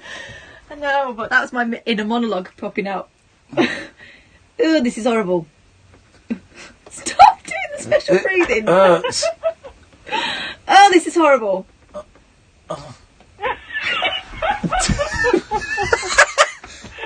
If you can watch this on YouTube. I'm watching it. Don't want to do it. Come on, you're in now. Bearing in mind you put on YouTube that it was a live sex show. What? Just for a second, dear listener. What a contrast from last night, huh? Anyway, carry on. God. Goldfish test. I'm stretching it. Where is it? Stop talking. No, I can't see it. Oh. I'm just making a big hole. I can't see it. But I scraped some skin off. Oh, Is that it? I don't think I can get it. You can get it. Go in sideways. Yeah! Go in sideways. Go on. This is horrible. Stop making the noises. It hurts. I'm being a very brave soldier. Don't push down on my throat. She just pushed down on my throat with her thumb. Stop it. Stop moving. What if I do that? I can't. Ugh. I can't find it. It's not the first time a lady said that to me. Ew, no. Oh, hang on. What was that? No, I'm just making it bigger. You're not. Right, Sodge, I can't find it. Well, Was that very unsatisfying? yeah, it was unsatisfying. Good, it was unsatisfying for me as well. Well, to be honest, Jackie, I blame you. No, that's brilliant, Cass. Well done. She didn't do anything. I couldn't find it. I think he's making it up for attention. I know, probably. All right, okay. Well, thanks for calling, Jackie. Okay, good night. Up yours. I was being a very brave soldier there, guys. Very brave soldier. No, you weren't. As I got in closer, I could hear him going. Let's go Turn to... the radio up. Oh, hello? Turn it up. Turn the radio up. Oh, do you can still hear you? Sorry? Who are you? My name is Iain Lee, sir. Hello, what's your name? Dude, you know it is. Sorry? It's Jonathan, Ian. You remember, we've got history. Jonathan, not in the mood tonight, but thanks for calling. No. Yeah. Yes. yes. Good evening, Catherine. Hi. Oh, it's Catherine with the hairy neck. Yeah. Outrageous. It's Carlo's girl, Mrs. She's the one that's got a hairy neck, and he plucks her. Yeah. Well, it happened. Well, it started. I had like. Hang on a second. Can I ask you? Is this Carlo doing like a little girl's voice? Is this your? No. I'm He sorry. didn't tell me he was going to say about my neck. Okay, we can go back in time and dump that bit, and it will never get broadcast. No, it's fine. Don't worry. I'll share it to help you. Go on. Right. So it started off what I thought was a zit. So every girl does exfoliate and moisturiser, Yeah. but it didn't really go. Are you drunk? And I realised there was something there. So I kept moisturising it, and then one day I got the tweezers out. Yeah. Tweezers, you see. Yeah, it's all about the tweezers. Certainly is. You're messing about with pins. A little squeeze. Catherine's my and it came favourite up call. to the service, Yes. and then Carlo plucked it. So he went to my throat with the tweezers, dug it a bit, and plucked it out. Now, did Carlo? Did he pluck you hard? It was a little hard, to get it out. Yeah. But, yeah. And how often do you get a hard plucking from your husband? Well, as long as you keep the area clean, it doesn't really come back too much. So childish. But the thing is, I've tried to squeeze this one, and it No, just... don't squeeze it. That's the worst thing. Well, you said that you squeezed it and it brought it to the surface. No, after I exfoliated. All right. So I should exfoliate. Yeah, exfoliate it and bring it up to the surface. This is what I said to with you. rubbing. I said you've got to go in a nice hot shower, maybe put a hot Hang on. flannel against it so you open the pores. Hang on a minute. Hang on a minute. You've got to open the pores. Yeah. Hang on a second, though, Catherine. That's not exfoliation. No, but you do all that stuff. No. Exfoliation rubs it. Thank you. Right, Catherine said. Right, it's two Catherines. It's annoying. So the lady Catherine on the phone said exfoliate, and Dunce Catherine in the studio went, "That's what I said. Put hot water." You That's not. exfoliate in the shower. Yeah, but you exfoliate with an... What? Exfoliant is when you get, like, sand. That's what the traditional exfoliant is. That's a traditional exfoliant, thank you. It's what the Romans used to You're use. not going to exfoliate outside the shower. You've got to be in the shower to But Catherine didn't say exfoliate. But I think you need to open your pores No. up as well. Catherine said exfoliate, and Catherine said that's what I said, but that's not what you said. That's what Catherine said. Catherine said it, not No, that's what I Catherine. said. So, exfoliate in the shower, bring it to the surface, and Yeah. get in there with some tweezers. Okay, Catherine, Yes. not you, the other one. Catherine? Yes. No. Good Catherine? Yes. No! Lady Catherine on the phone. Oh, I'm a lady. Well, we should get the test results back at the weekend. Are you free next week? Are you free Monday to Friday next week at 10 o'clock? I'm free Fridays. Because I'm looking for a new producer, and it would be so much You're easier. looking for someone to operate on you. It would be so much easier if they had the same name as my current producer, because I'm not very good with names.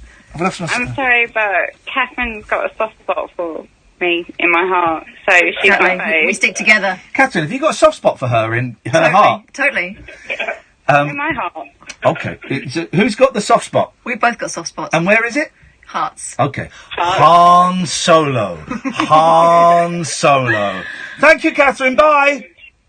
No, not you. You're staying. That one. Bye. Oh, no, that one. Thank you, Catherine. You're a good sport. 0344 I know. 499 1000. Evening, Jonathan. I'm back again. Not a chance. Let's go to Sally. Good evening, Sally. Hello. Sally, can you hear me? Yeah, I can hear you. Would you stick a safety pin into a spot on my Adam's apple to get a hair out? Yeah, of course. There we go, you see? There we go. Easy to see when you're miles away. Well, my ex, right, when I met him, he had this mole on the side of his face. Yeah. That was letting in water, letting in water. Do you remember that? It's a good song, that. And anyway, a couple of months later, I was sat there next to him. Dun, dun, dun, dun. And the mole looked odd, right? Oh, God. And there was this hair poking out of it. Yeah, yeah. So I took a scalpel to it. Ah, she's batshit crazy! She scalpelled him! Oh my God, there's a psychopath! Oh God! Yes. And what happened? Did loads of little spiders come out? No, but about 3 foot of hair came out. Oh! I've had an inch come out. No, there was very funny. No, I'm not joking. I have. Yeah, there was about 2 or 3 foot of curled hair. Wow. And did some In his teeth face. and like a little baby embryo come out. His twin. But that's life, Sally, and no one tells us about these things. Oh, the smell too. Oh, was it? Oh, I bet it was rank. Oh, it's disgusting. Oh. Anyway, yeah, get it sorted. I'll do it. I'll whip it out. All right, I'll pop round after the show tonight, and you can whip it out for me because my best mate he can't be bothered to do it. I couldn't see it. I was rooting around in there. There was nothing there. No, get a scalpel to it. Be fine. Right, I'm not coming round, Sally. You're not. Thank you very much for calling. Very, Cut out the very, middleman. Get a big knife. very, very weird vibe this evening. 0344 499 1000. This is Talk Radio. He's the righteous reporter who's got his finger on the pulse of UK politics. Oh, This should be Catherine. scrutinised more closely. Outrageous. The Week with John I've had Nicholson one on YouTube. on Talk Radio. That was such Sunday a big afternoon one. from 4. Join the stout speaker with the Triple Lock Manifesto to bring you the week's big stories from Westminster, as I said to Tony. I'm not in the mood for Jonathan's political landscape, evil. debating all the pressing issues. I'll be presiding over a fast-paced political debate. From budget cuts to Brexit, all ballots to no. Avengers. Kiki, Nah, I told Sam to put him back on the second time. Radio Dispatchable. Read my lips. It's a 3-line whip to listen to The Week with John Nicholson Toying the party line, Sunday afternoon from 4. on Talk Radio. Neon lit night talk for torch singers, trolley dollies, and train wrecks like me. Never know just where the conversation will take you. What I'm going to say sounds ridiculous. The Late Night Alternative with Iain Lee on Talk Radio. Here's what's going to happen tonight when I get home to my lonely bed on my own, is I'm going to spend an hour in front of the bathroom mirror. Can I tell you a story that I don't think I've ever told before? When you take lots of cocaine, one of the psychoses associated with cocaine is that you think that things are under your skin. And people, you quite often see, I mean, these are like heavy cocaine users, not your casual ones. They're heavy cocaine. You quite often see them scratching. And they'll be scratching and looking at their arms and stuff. And a lot of scratching and looking at their arms and just keep looking at their arms. And it's because often people think there are things under their skin. And generally they think they're bugs under their skin. Occasionally people will think they're microchips under their skin. It's that kind of stuff. Now, I used to do a lot of cocaine. I haven't done cocaine for a while. I haven't done it for a while. And I do get hairs under my skin, that get trapped on my face. And this is a horrible story. This is not a fun story at all. This is a terrible story. And one night, my girlfriend was upstairs asleep, and I was doing a lot of drugs, very, very high. And it started off fun, playing Rainbow Six and getting into it, and then then basically watching porn all night. And I became convinced that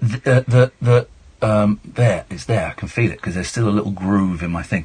I became convinced that there was a hair, an ingrowing hair, just there, guys, just above sort of the right cheek, the top of the sort of beard line there. So I got some tweezers, and I was pulling it out, and I couldn't find it. So I got a safety pin, and I was kind of scraping and pulling and scraping and pulling, and basically, and this is really unpleasant. Basically, I gouged about an inch-long gash in my face, and it was really deep. It was really, really deep. And I did it that side, and I did it on the other side. It's horrible. I mean, it was a massive gash, 2 massive gashes, and there was blood pouring out of it. And the next day, my girlfriend woke up. She went, "What have you done, man?" I said, "Oh, there was something under my skin." I was convinced it was there. Convinced if I just go a little bit deeper, I'll get it out. And I couldn't get it out because it wasn't there. Obviously, it was nuts. And I kept going back to it every now and then, but it left me with these huge, massive, like, scars on my face. And when I got clean, and this was years ago. This was 14, 15 years ago. And then when I got clean, and this is amazing. This happened. So I had these big sort of brown marks on my face from this pulling, and there were smaller ones, but these are the two big ones. They were horrible, really horrible.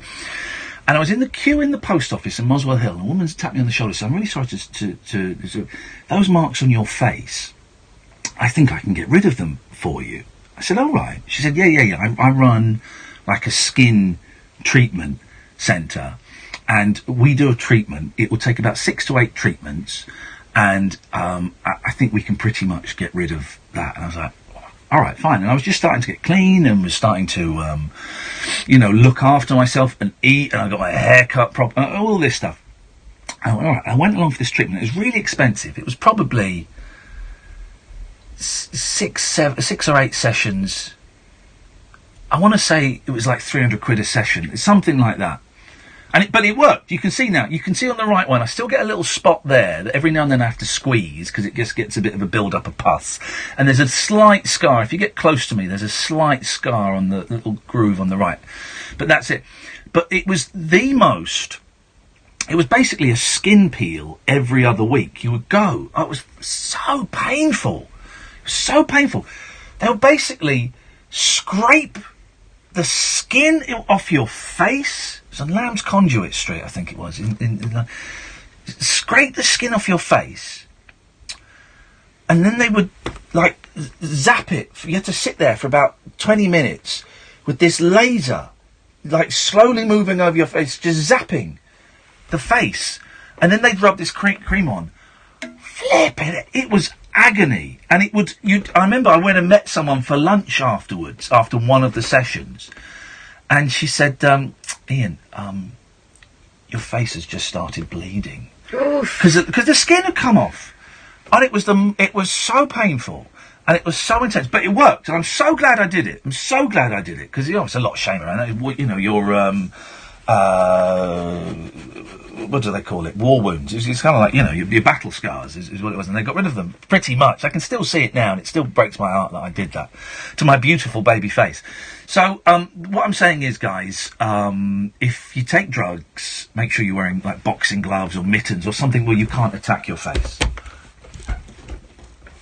Or don't have any sharp implements around that you could use to gouge your skin with. Or don't have any mirrors. There's another one. I don't know what you want me to say. Or don't do drugs, kids. All right, Mum. That is good advice, actually. But it was horrendous. It's horrendous. What a silly pudding. 0344 499 1000. Let's go to John. Evening, John. Evening, Ian. Kath. Hello, John. Hello. This show is flying along tonight. Isn't it? Hey, it's a real difference from last night, but we're having a lot of fun tonight. Yeah, you're right, I did like the accordion music last night, the version of Africa. It was good, that, wasn't it? Yeah, I like that. The thing about the accordion, right, everyone sneers at the accordion, but enough hard instrument to play. It's a tough instrument to play. I don't know, because you've got the side that's like a piano keyboard, and then you've got to do the timing of the breathe, because you breathe in and out, makes different notes. But then I don't know, the side that's like little black dots. The buttons. The buttons. I don't know. What are they? Are they chords? What are they? They're chords. Well, the one, there's one with an indentation on, and that's a C chord. Oh. So you've got to work your way, like, from that, and that's on the second row. Right. I'm just a beginner, like, so I don't really play it much. I've tried. And I can knock a few tunes out, like, but obviously if you've got that C chord to start from, you can get a few. That's kind of where you root yourself. Like with the piano keyboard, you root yourself with the middle C, and then you kind of work from there. I'd love to be able. I had a beautiful accordion once that my old man found on the local dump in Slough. He came back with an accordion, and I had it for years, and I got rid of it about 20 years ago, probably. Stunning bit of kit. I'd love to be able to play it. I'd love to, or even a little squeeze box. Well, I've got a squeeze box. You can have it. Mama's got a squeeze box she wears on her chest, and when I got Daddy all right comes on it, up- and then I got fed up with it. Yeah, they're a tough old thing. Well, they're a tough old thing. Anyway, John, what you got for us? Well, I was going to ring you about the Feeling Old at a concert. Do who what? Feeling Old at a concert. Feeling old at a concert, yes. I went to see the Killers. Wowzers. Okay. What do you think of them? Are you going to say they're rubbish, are you? No, I think they're all right. Did they do Mr. Brightside? I like that song. That's I like that. I think they're all right. They were really good at Live 8. Yeah, not my cup of tea, but the kind of the hits I could tap along to. I could imagine myself. I like that tunes, you know. Yeah. And I went along with my daughter to see them in Newcastle at the arena, and like I prefer to sit when I go to concerts. Yeah, me. Oh God, me too. I struggle really to stand for more than 2 hours, you know. But anyway, we could only get seats on the ground, so I said if we get in early, we can stand around the outside somewhere and lean against whatever. Yeah, lean against. So that's what we're doing. And during the concert, I seen people throwing what I thought were the glasses of beer, you know. Yeah. So I said to my daughter for a laugh, I says, "Well, will I throw mine?" What? And she said, "Oh no, didn't do that." And I says, "Well, why?" She says, "Well, that's not really the drink what they're throwing." Oh. You know, but I seen a lot of carry-ons going on. It was bottle. It was they were weeing into their glass. Aye, exactly. Aye, that's what they were doing. Dirty boys. But obviously, I never realised I was just willing to throw my half a pint of lager. Could have been worse. They could have been, doing the other. Oh my God. I suppose. Aye. Yeah, I suppose. Oh, good for you for going to see it. But I like going to concerts. But you're right. When I was a young man, John, I wanted to be up the front, slam dancing and getting into it. And I would get there early, and I'd sit through all the crappy support bands because I was at the front. But now I don't care if I'm sat at the back. I want to sit down. And do you know what? I might leave halfway through if I'm feeling a bit tired. I don't mind now. Well, if you're happy and you've seen enough, that's good, isn't it? See, you feel like you got your money's worth. Yeah, it's like when I take the kids, and I was saying to Kath, when I take the kids, I know there's probably a good chance we might have to leave halfway through. They've sat through most of them, but some of them, the Beach Boys was quite long, and at the interval, the youngest was asleep, and 3 songs into the second act, the oldest was asleep, and I stayed around for a couple of more, and I thought, I'm not going to be able to carry 2 sleeping boys. Let's wake one up. But it's, it's... But of course, you've heard all of their music, Yes. So it's There we go. Hey, John, nice one, mate. Thank you very much for that. 0344 499 1000. Good evening, Lee. Good evening. Good evening, Lee. What you got for us tonight? I was wondering what you was doing on the camera earlier on. Sorry? I was seeing you on YouTube. I was wondering what you was doing.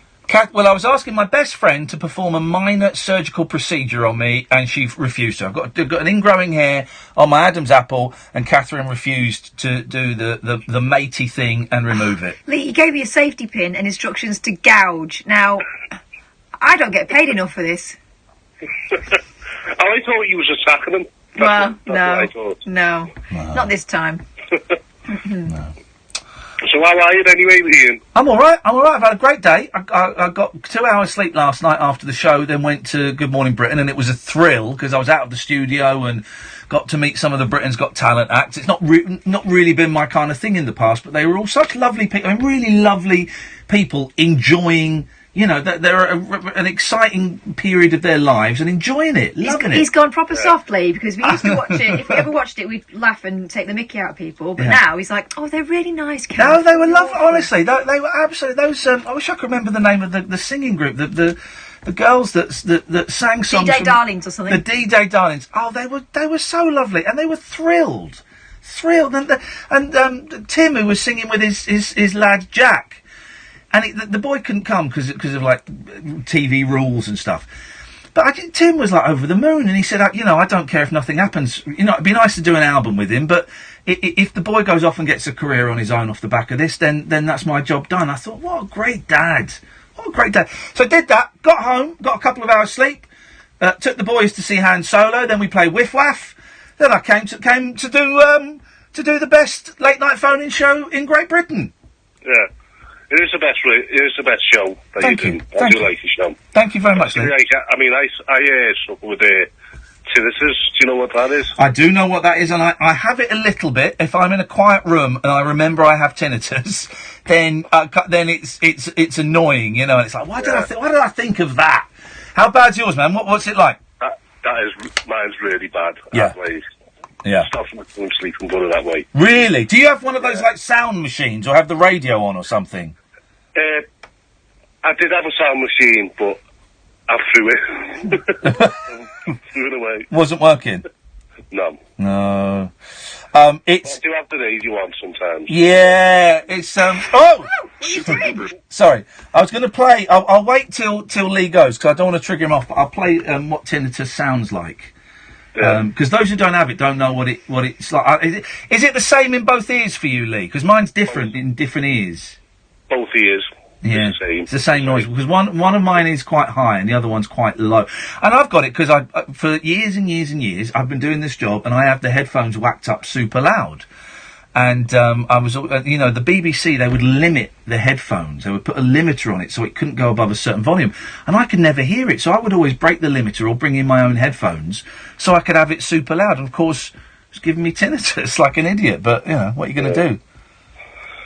So I just want to say, like, thanks and all that, because you do take your mind off it. Oh, well, hey, listen, man, I really appreciate that, Lee. Thank you very much. Don't listen for the next 2 minutes, because I'm going to play what it sounds like, and it'll really put your mind on it. So, Right. so thank you, mate. Cheers for that.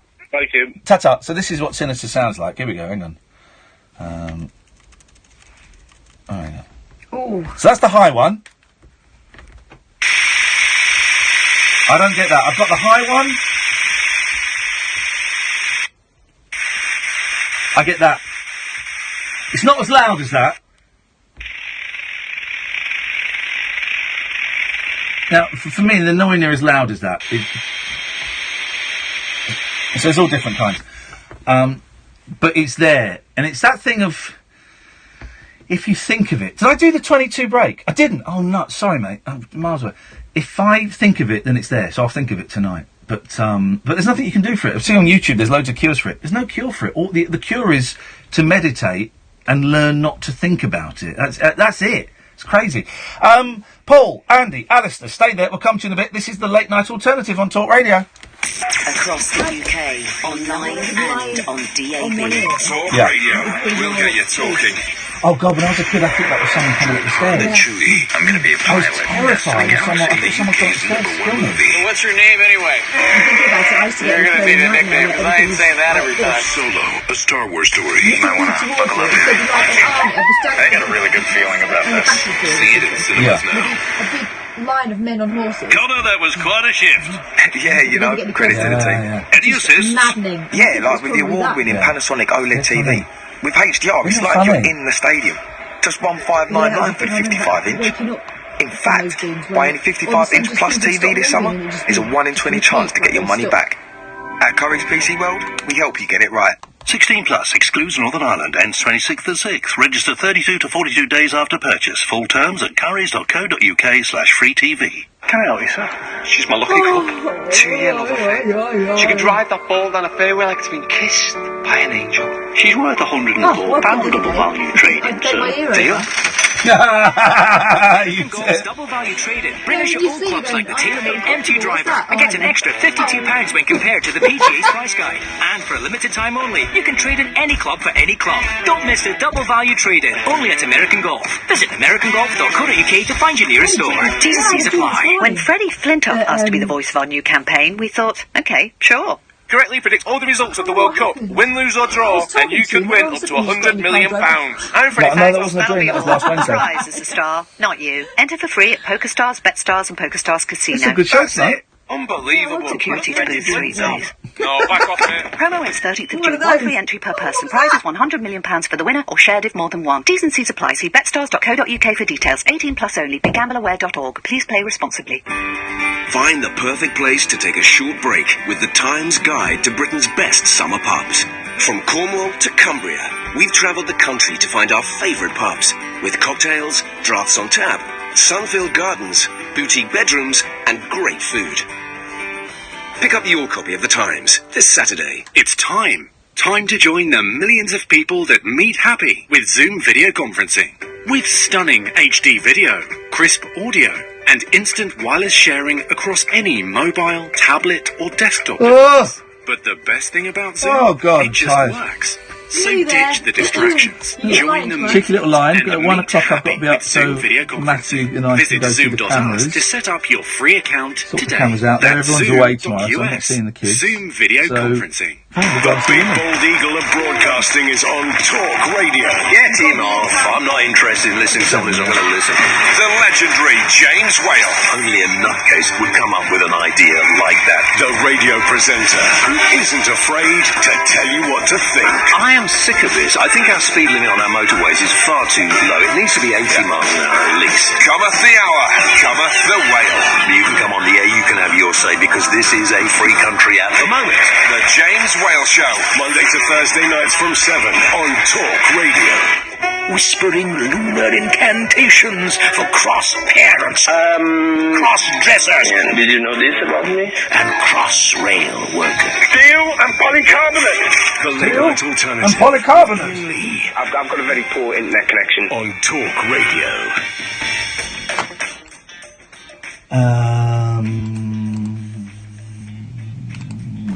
The Thingy Bob's still tweeting us, texting us. Oh. Yeah. He's not coming on, though. Good evening, Andy. Hi, Ian. Hello, Andy. What you got for us tonight? I was phoning up, basically, I don't know if you'd be able to help me. It's a bit of social advice I'm looking for. I'm in hospital at the minute. I've been in for 2 weeks, and I'm probably going to be in for the foreseeable future. You're in where, did you say? Borstal? Hospital. Hospital. I thought, no, okay, fine. Because we're talking of tinnitus, I'm not hearing properly. Yes, you're in hospital, yes. Aye. I'm going to be here for a while longer. But everything's alright, you know that. And like my family have been coming up to visit me and my pals and stuff, which is fine. But I'm in this weird situation now where all the crap people are coming to visit me.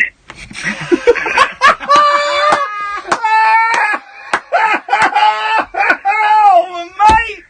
Oh, brother, I feel your pain, yeah. I know, that's the thing, until like, it's all people that say work and all that. Like, I wouldn't go for a drink with them, but they just show up. And they know where I am. And the worst thing They know where I am. No, and the worst thing is you can't say, oh, well, I better go and do something else now. Oh, that's my phone. My mum's calling. I've got to go. I've got to go home for my tea. I know a few ones that have actually tried to give me advance warning, going, all right, we've got the ward now, you know, we'll be up the night, and I'm going, oh, well, actually, I'm only allowed 2 visitors at a time, and, you know, my man and my sisters are coming up, and they're going, oh, well, we've got room for plenty, and they come up, and then get chucked out who I like, and I'm sitting there with these, you know, bams. Absolutely brilliant. Absolutely brilliant. As if things weren't bad enough. Well, what advice would you like from us, Andy? Well, basically, I want them to stop coming, but I don't want to be rude, because I know it's their heart's in the right place and that, but I don't want it to really end the Twilight Zone where it goes, you know, Andrew McBurney didn't want to know the company, but now today he gets his own wish in the Twilight Zone, and I look about and there's nobody anywhere. So I can't think of a right way to do it. Do you know what I mean? Can you not get the doctor to Put you in a coma? write a note saying that you mustn't be bored at any point, otherwise you... Well, that means that there's 2 extra boring bits in it, because they don't think they're boring. Of course, boring people never do they? Well, the only thing you can do is get a good friend to spread the word that actually you're too tired or you're too ill and you need complete rest and silence, and you can't take any more visitors. You need a good friend to spread the word to the bad friends, but then and make sure that the good friends still sneak into the hospital to see you without being spotted by the bad friends. That's really good, actually. That sounds doable. All right, well, let us know how it goes, Andy. I will do. Thanks very much. Thank you, mate. That would be your idea of hell, wouldn't it? Because you can't get up and leave. You can't say, I've got stuff to do. Oh, I'd love to be in hospital. Get me some books. Get me a little DVD No, player. people coming to see you. Oh, and no, you I can't- wouldn't like that. You can't leave. I wouldn't like that. We've had some good calls tonight. Evening, Alistair. Hi. Yeah, I'm all right. What you got for us? I was just ringing in to say hello, really. Okay, hello. And hi, Kath. Hiya. Hi, Ian. And to say, I have been watching the shows this week, and I think they've been absolutely tremendous. It's been a good old week this week. It's been honest. I would say the last 3 weeks, apart from one show that was a bit dud, the last 3 weeks has been some of the best stuff we've done, Catherine. Some of the best stuff you've done. Honestly, you've been, and I'll say this now, you've played a blinder the last 3 weeks. You've been funny, you've been sharp, you've been incisive, you've been on top of your... Hey! Oh, are we allowed to say what's happening when I go on holiday? Yeah, go on. Right, here's what's happening, Alistair. I've gone nuts, right? And I've booked... I saw you tweet you going to NYC. I'm going to New York City to see the Monkees, and I'm going to go out I'm flying out on a Wednesday, Thursday, Friday, and coming back on a Tuesday. So that's 4 nights I'm not going to be here. Hey, guess who's going to be hosting the show when I'm not here? Kath. Yay! Catherine's hosting the show. She can do it. The boss has said she can do it on her own, or she can choose a co-host. So at long last, and well done everyone, because I know that a lot of you tweeted the boss and did that little poll, but at long last, I've been trying to get this to happen pretty much since we got here.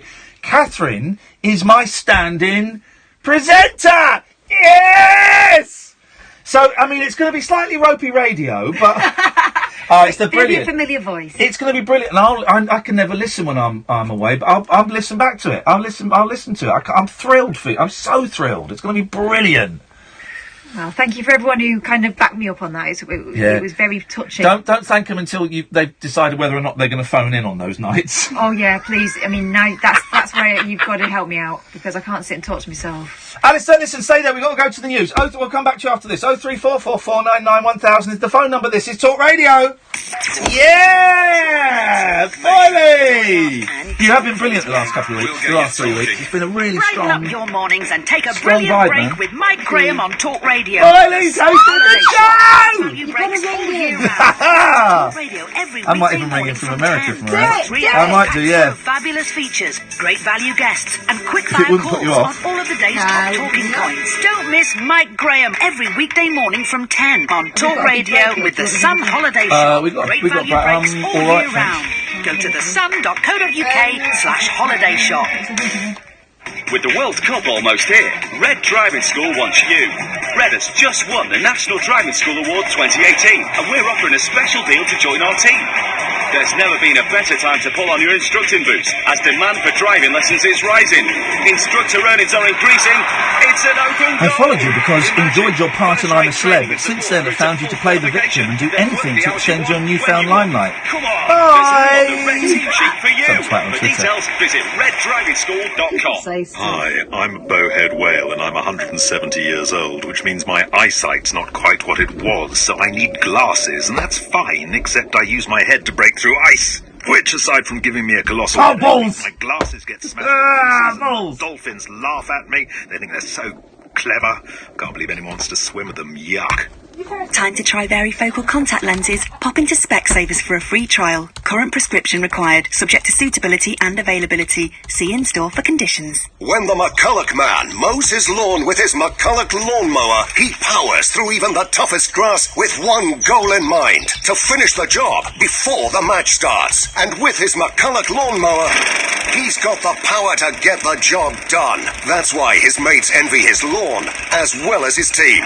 Get your McCulloch lawnmower and other garden power tools at good DIY stores nationwide or at McCulloch.com. McCulloch, the power to get the job done. Cast your mind back and think. Were you ever contacted out of the blue for a pension review? Were you advised to move your work or personal pension into a SIP, self-invested personal pension? Yes, I was. You could be due thousands if you were missold. Money Redress are trusted claim specialists in pension and investment mis-selling. They'll manage the whole claim for you on a no payout, no fee basis, so you can't lose. Text WIN to 85077. Across the UK, online and on DAB. Talk Radio, on the hour news headlines. It's midnight. Good morning, I'm Simon Morgan. Visa is apologising to its customers and partners affected by a system failure. The problem meant many people were unable to make card payments across Europe for several hours earlier. It's blamed a hardware issue, ruling out a hack, but says systems are now operating at close to normal levels. Shopkeeper Sam Sharma says he's lost out financially. People came there with the card, and when it's not going through, see how much you might have lost in the last few hours? It's about £300 to £400. Donald Trump's confirmed he will hold talks with the North Korean leader in Singapore later this month. The US president's announcement follows a meeting with a senior North Korean official at the White House. Meanwhile, Mr. Trump's facing criticism over US tariffs on imports of steel and aluminium from Europe, Canada and Mexico. The EU's issued a list of American goods it's now targeting with levies. Its Trade Commissioner, Cecilia Malmstrom, says they have to respond. It is unfortunate because this is further weakening the transatlantic relations, and it also increases the risk of severe turbulences in the markets globally. And this will hurt jobs here in the European Union, but also in the US. A 20-year-old woman's died after a car ploughed into a group of people in Greater Manchester. 6 other people were injured in Trafford Park last night. 2 men in their 20s have been arrested. Mothercare has been given the go-ahead to close 50 underperforming stores. It struck a deal with creditors that puts 800 jobs at risk, but also allows the retailer to reduce rents at the shop staying open. And England's cricketers have the upper hand after day 1 of the second test with Pakistan. They were 106 for 2 in their first innings after bowling the tourists out for just 174 at Headingley. Stuart Broad took 3 wickets. Saturday's weather dry with sunshine for much of Wales and southwest England. Sunshine and thundery showers expected across Scotland, Northern Ireland and some eastern parts of England. The Late Night Alternative with Iain Lee on Talk Radio. We have ways of making you talk.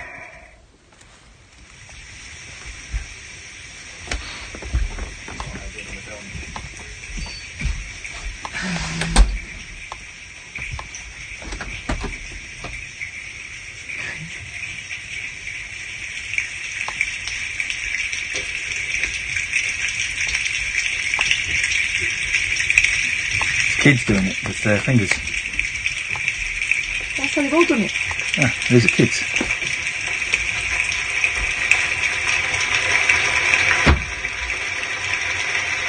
That doesn't sound like it. That sounds like rain, but that's not how you make. That's not rain sound.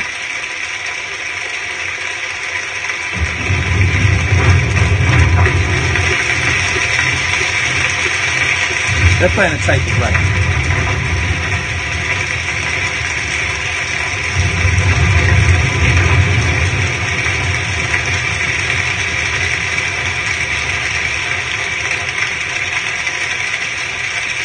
It's not rain, that's finger clicking.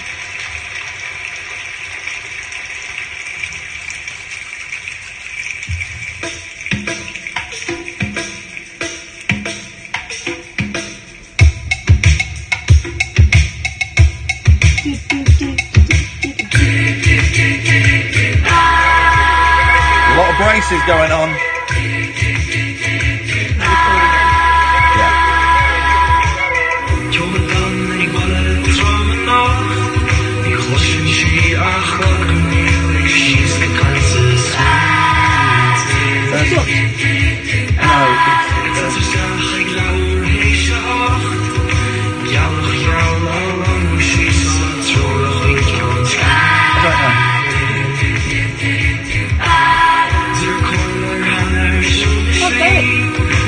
Oh, right, yeah.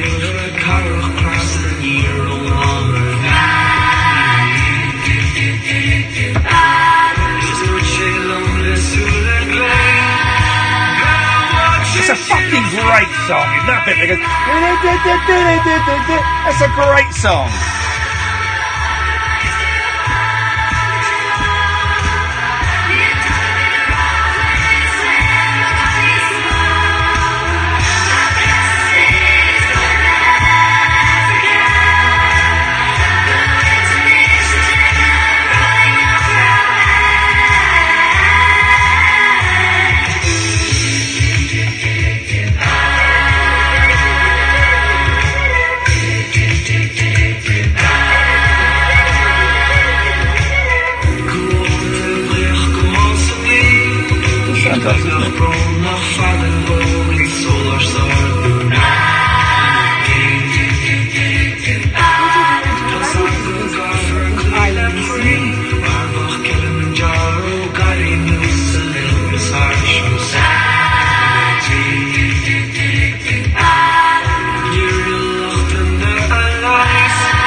Sam's getting into it. Sam's coming round at last. We've got him.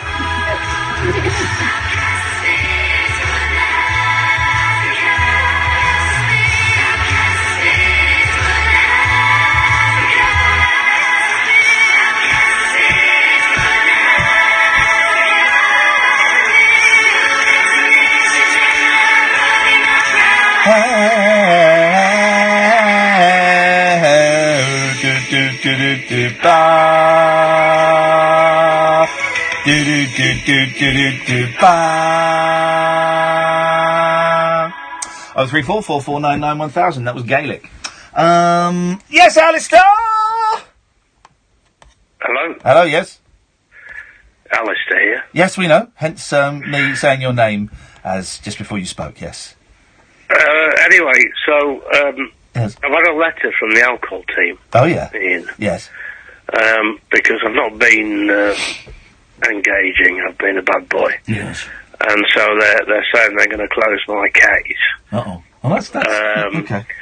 And then, unjustifiably, and then they very helpfully rang me to say, look, we're just checking, do you want to come off our list? So I said no, and I've got a target now. I'm going to try and make Wednesday's group next week. There we go. Good. As a first start. Yeah. But I was wanting to ask a personal question. You don't have to answer it if you don't want to. Okay, let's see what it is. When you were dealing with your demons, Ian, before, did you relapse or not? Or did you manage to kind of stick with the programme? What, when I first started... Yeah. It took me 16 months after going to my first meeting to get clean and stay clean. 16 months. Oh, right. Yeah, I didn't get... Some people get their first meeting. I'd hear loads of people say they go to their first meeting and they never pick up again. And I know personally people that have been going to meetings for about 10, 12, 15 years and, only have periods of sobriety. Yeah. The trick that I learned was to not think, I've got to stay sober until Wednesday. All I've got to do tonight is get home to bed and put my head on the pillow, and then tomorrow I can renegotiate with myself as to whether I want to take drugs or drink tomorrow. But I'm not going to worry about tomorrow until I get there. All I've got to do tonight is get home, get to bed, and then in the morning. I would generally wake up and go, right, do I want to... No, I don't want to. Or if I can get to bed tonight without picking up, then I'll renegotiate again tomorrow. That's what you've got to do, is a day at a time. You start thinking if I start thinking too far ahead, everything swirls out of control and I go nuts. If I think, right, let me indulge in a slightly dangerous thought for a second. If I think, oh my God, I'm never going to take drugs again for the rest of my life, I'd go nuts because it's I'm never going to take drugs again. But I love to. I'm never going to do it again. That would kill me. That would break my heart. But I don't. So I don't think like that. I just think, right, I'm not going to take drugs today. I can do that. I can do it. I can do that. I can't not take drugs for the next 30 years, but I can not take drugs today. If you see what I mean. Yes. Yeah. That's all I've got to think. All I've got to worry about. And then over a period of time, the days add up. Well, that's right. I managed to do it before. I'm sure I can do it again. Yeah, of course you can. More positive about it now. And also, if a day is too long, then you do it an hour at a time. You go, right, it's 12 o'clock now. All I've got to do is stay sober until 1 o'clock, and then I'll have another little think about it. Or if an hour's too long, I've done it recently. After a little wobble, I did it recently where I was having a really tough day, and I broke it down into 3 minutes. It's like, right. All I've got to do is stay clean for the next 3 minutes, and then I'll see what I'm feeling. And you got to the end of the 3 minutes, go, oh God, I made it. Right, okay, let's do the same again. I've just got to stay clean for the next 3 minutes. And, those 3 minutes add up into half an hour, and then it becomes an hour, and then it's bedtime, That's great advice, thank you. Well, it's not advice. I'm just sharing what worked for me. Something different may work for you, Alistair. But I wish you the best of luck. Well done, fella. 0344 499 1000. Good evening, Duncan. Hey, Duncan. I come to you 2 nights ago with the solution to the world's energy crisis. Oh, that was Perpetual Motion. Yeah, that was it. Which was a tap. It was stuck on it. A tap in the bottom of the sea. Yeah. Well, yeah. Yeah. How's that going? It's slow. It's slow. I'm sorry. I'm sorry to hear that, man, because I'm not a scientist. I don't know if that would work or not. But you know what I am? I'm a human being, and I love your enthusiasm. No, yeah, well, it's huge. Nothing more, is it? Really? Yeah. Anyway, what invention you got for us tonight? Well, even better. Here we go. How could it be? Less science. Less science than the previous one. Wow. Flipping it. Oh, less science, more business. Go on then. It's more. You got to have no ethics involved. Oh, ethics are so last year. Right. Oh, brilliant. What we'll have is right. What we'll have, yes. A load of pigeons in science laboratory lab. Science laboratory lab. They all get to eat cigarette butts. Pretty good, yeah. So far, so good. So far, it's a great start. If I was in the Dragon's Den, I would now be leaning forward to take to. If I was Deborah Meaden, I'd be flicking my nails. There we go. All right, yeah. Oh, thank you.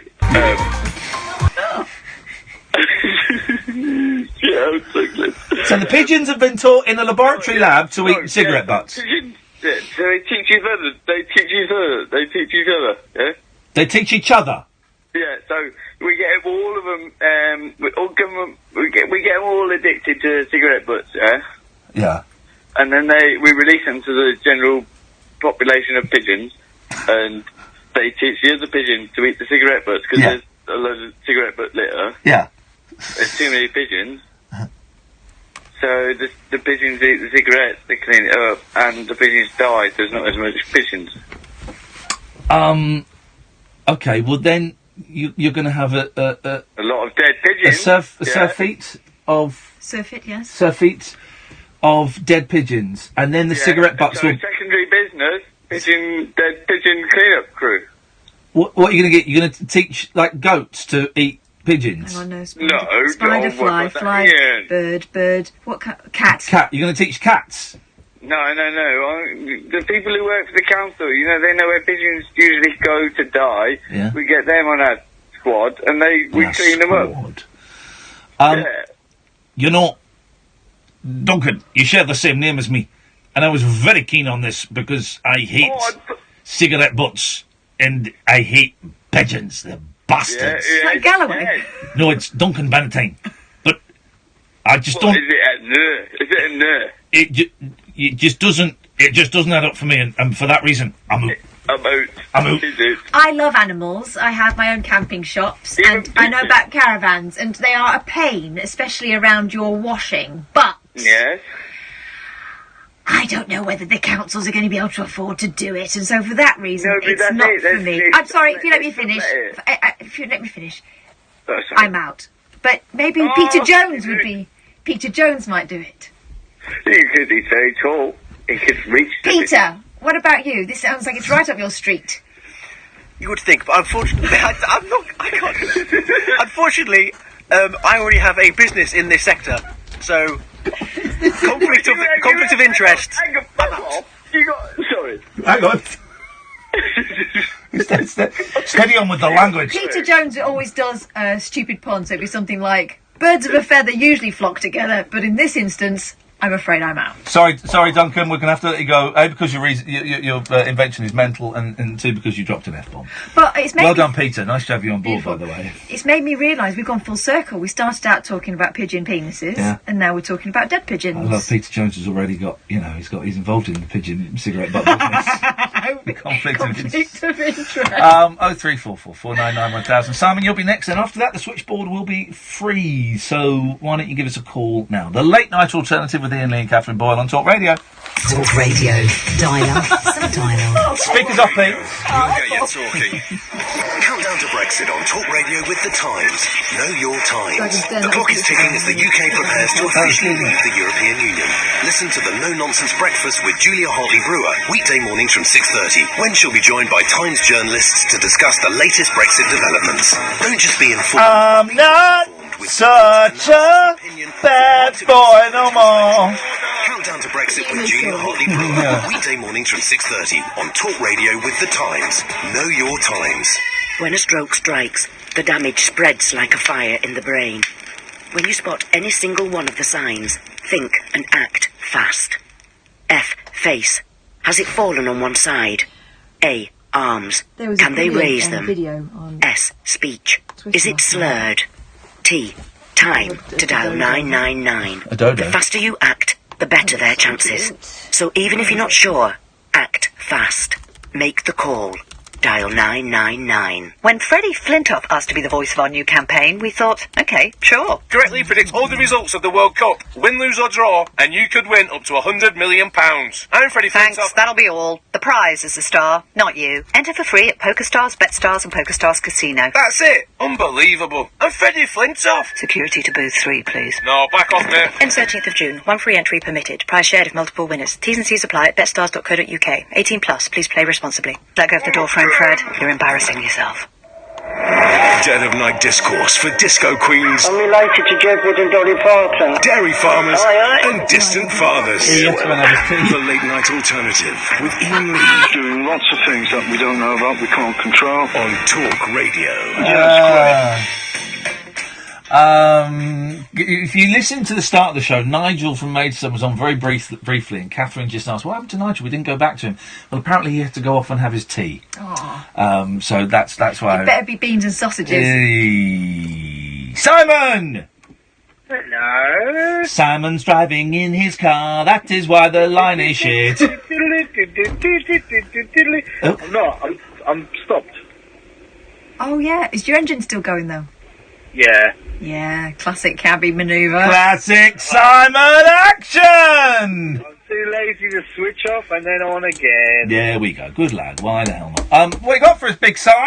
Well, I've got an observation now. It's a little bit, I don't know, a little bit strange, really. It's a bit strange thing to ring up a radio show to discuss, but hey ho, everything goes. Yes. I've got an objection to the modern day cannabis. Okay, go on. I think I know where you might be going with this. Go on. Well, right. So when I was younger, which would be going back about 25 years, I suppose. Yes. So when I was a recreational naughty boy. Yep. I used to really, really love the smell, the aroma, the flavour. Yep. It was divine. Yep, it was. All I get now, everywhere I go, it seems to me that, it's quite a lot of places, is this repugnant, pungent rubber, burnt rubber stench. The smell of it, here's the thing, you can smell it on people when it's in their pocket. Even if they haven't smoked it, you can smell it on people in their pocket. There's a toker who works here. I'm not going to say who. Most of you probably know. He doesn't really hide it.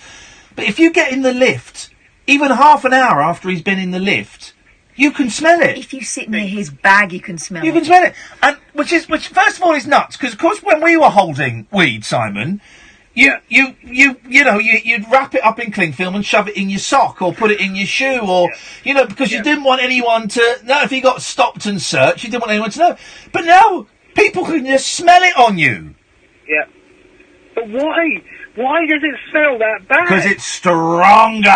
Is it skunk? Is that what it is? Well, it's a different, because I had skunk, again, back in the day. It was always skunk towards the end.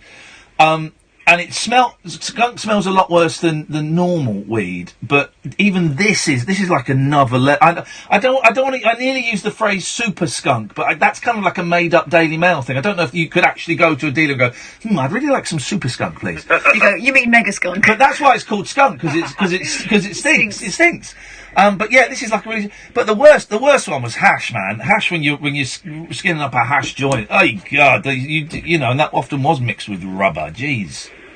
Oh, it's just I now know how prevalent the usage is. Not that I think that that's necessarily a bad thing, but you know, because I can smell it everywhere I go. It comes in my car vents. Yeah. And the guy got in the car last night. He said, "They'll have to excuse me. I've been having a bit of a smoke." He said, "I'll probably smell a bit." And boy, did he smell! And it's not like that. It's not a nice smell. And you're right. Like the It's very heady, isn't it? Yeah, the basic weed smell. It's a really nice smell. It's a really nice kind of sort of not fruity. I don't know. I can't. Grassy. Yeah, it's a nice smell, but this is an unpleasant stink. It is. So I just want to make it known that we know what you're doing if you do it, and Well, you bloody reek. Here's the thing. Yeah. Someone I know who uses it quite a lot, I noticed recently, does not smell of it so much anymore. Well, he started smoking a vape. Vape. Yeah. And it's like a liquid. We've had that argument. We've had that argument already. And I'm not going No, back but what I'm to saying that. is you can't smell it anymore. So at least when we were kids, if we'd been up to anything, your parents could smell it, right? You see kids walking down the street now, tugging on those clipping robo sausages, and you would not be able to smell it on them. You call it a robot dick? Sucking on a robot dick. That's how Catherine describes vaping. Sucking on a robot dick. That was how she described it the other day. Well, and they want this woman to sit in for me when I'm away? Well, listen, I didn't say it on air, did I? I said a robot, and then I changed it to sausage. Outrageous. I'm going back to fags now. There we go. I think we should all go back to fags. Simon, thank you very much indeed. Let's go to Gareth. Good evening, Gareth. Hello. Hello, Gareth. How you doing, mate? I'm all right, thank you, mate. Yeah. I know you don't like that question. Hey. Thank you very much, first of all, for your companionship over the last 5 days. My wife has been away with the 3 kids up north, and I've been all on my own, and I thought it was going to be a period that I would really enjoy. Yeah. But I haven't enjoyed it at all. No, that's you kind of think, oh, freedom. The first 3 hours are fun. Yeah, but then it's lonely, isn't it? You're right. The first couple of hours were great. I did everything that I would have done when the kids aren't here. I promised to give you a call because I wouldn't wake up the kids and stuff. So this is the final day. So this is what I'm doing. But then also, within 10 minutes of everyone coming back, you go, oh, bloody hell. Oh, guys. Win. No, you can't win. It's been quite lonely. So I've experienced, I know you did a really beautiful piece about loneliness. So I've experienced that little bit of loneliness this week without the constant confusion of having lots of people to look after and provide for. It's been very odd. I found myself trying to fill my time with things. So what did you do? What were you doing? Were you playing video games? Were you reading? Were you watching film? What did you do? Well, I've been to work. I haven't had a day off during the whole period. Right. I've just finished playing GTA 5, which is excellent. Yeah, great. And I've not really been doing much, to be honest with you. I've been watching a lot of Bullseye. Oh, you filthy devil. Yeah, is that a euphemism? Or have you gone on Pornhub and typed in Bullseye? Have you actually been watching Jim Bowen? That's exactly what I've been doing. Wowzers. And it sounds like that's an excuse. Yeah. Like she's just come into the room. So what are you doing? Oh, I'm watching Bullseye. But, I have been watching a lot of Bullseye, which is super, smashing and great. But Have a look at where you could have come. Now. Oh, come off it. Come on. Now. No, there's no need for that. I'll count it out during the break. Robo sausages, I'm interested as well. I want to get one of those in the morning. Keep out the black and in the red. Nothing in this game for 2 in a bed. There we go. You see. Did you ever see Carol Scott Lee, who was Grot Bags? Yeah. Oh, she did used to. On Bullseye. No, Bullseye. I didn't see her on Bullseye. No. Oh, mate, search it on YouTube. She was on Bullseye. Yeah. And he introduced her by saying, "Ladies and gentlemen, please welcome on stage now. This is something for the kids. A little something for the kids. You might know her as Grot Bags. Ladies and gentlemen, Carol Scott Lee." And she come in, and she was very blue. Was she? She ran on. She was wearing a, I want to call it a play suit, but it was more like a boiler suit. She ran on, and she went, "Here we go, Jim. There's nothing in this game for 2 in a bed. Oh, play your cards right. Might be that later on." Oh. Well, she used to do like an adult act, like rude. They all did. Keith Harris and Orville did, and Grot Bags used to do a rude act. Well, many moons ago, I used to be a blue coat at Pontins. Yeah. I was blue coat here in '98, and I compared a lot of those acts. I compared Keith Harris and Orville and Jim Bowen, in fact, and they were all very blue. They did this very seedy act after hours, and Yeah, a little bit of you died when you saw Keith Harrison Orville do it. Yeah, I remember that, but fair play to Keith Harris. It's because he couldn't get any work. He couldn't get any work after a while, so he had to try and reinvent himself. So the people that had watched him, you know, when they were kids and he was at the height, became students and obviously older, so he then would go and do a blue act for them, and everyone was like, oh, but, you know, great Keith Harrison Orville is swearing, you know, that was... But it's tough for those kind of guys, I suppose. Well, Chuckles the Monkey was always the hero of that act. Cheeky Monkey, was he Chuckles or Cheeky Monkey? I don't know. I hate that dog. Chuckles, wasn't it? Was it Chuckles? No. Chuckles? Cuddles. Cuddles. I did, I was in the audience for Crackerjack once. Really? I was in the audience for Crackerjack. Crackerjack. Thank you. Oh, sorry. And Keith Harris sat a couple of seats away from me with Cuddles the Monkey, and it was flipping brilliant, man. She's doing it with Cuddles. He's doing the act with Cuddles, right? Right.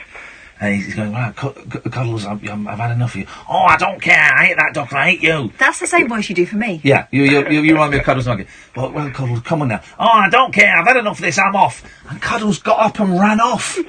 There was a little kiddie in the suit. Cuddles got up and ran off. And we're all like, what just happened, man? Cuddles ran away. How could he have run off? It was Cuddles got up and he ran away. It was the most amazing thing I've ever seen in my life. Gareth, enjoy your last night of peace, my friend. Thanks very much, mate. Other thing, just one more point on Deborah Meaden. Yes? She always seems to be rolling an imaginary bogey. She does. She's flicking her nails. Yeah, you're right. It is rolling a bogey, isn't it? Maybe. Her fingertips, I'm not quite sure why. And my other subject, just before I go, is herbs from the supermarket. Yeah. You know the ones in the pots? Yeah? Has anybody managed to get one of those to live? Yes. No. Yeah, I planted it in the garden. Bear in mind, Gareth, Catherine is what we used to call a swat, or what we probably would call a bum lick. Okay, Oh, so can I rephrase the? Has anybody normal done it? Thank you very much indeed. Has anybody normal got those herbs to grow? I haven't. No, Gareth, we will put it out there. Thank you very much indeed. Good evening, Gavin. Hello, man. Hello, Gavin. What you got for us tonight? Yeah, I thought if you had a point in your life that you could reset, like with your computer. Yes. You know, you have a restart point if it all goes wrong. Where would you put your restart point in your life? That is a good question. That's all right, man. Yeah. Where would you do yours? Probably about 17. Mm-hmm. Same. How about you, Kath? Same. Yeah, really? Yeah, I wasted a lot of time. I had a boyfriend for 5.5 years when I was 17. No, because my PC... What, since you were 12? Me to 16 or so, I retrace don't it know. to all the points and... Well, here's the thing. I wouldn't go back and change a thing. No, nor would I. Well, no, you have to. You've gone back to 17 now. I'd just like to do it all over again. Oh, I don't know if I can be bothered. What a faff. There's lots of embarrassment, lots of disappointed people. Well, you couldn't change their disappointment, could you? No, lots of shame and I know I'm all right. You thanks. couldn't quantum leap it? I wouldn't want to quantum leap it. It'd Swiss cheese my brain. So you think, if you rubbed a lamp and there was a genie, you wouldn't go back to a previous time?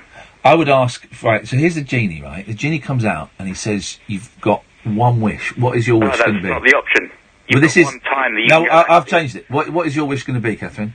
Loads more wishes. No, you shouldn't. No, you can't have that. No, you should ask for a million... genie behaviour. A million lamps with genies in. That's how you beat the But system. that'll be bad. That'll be bad. I've seen those things.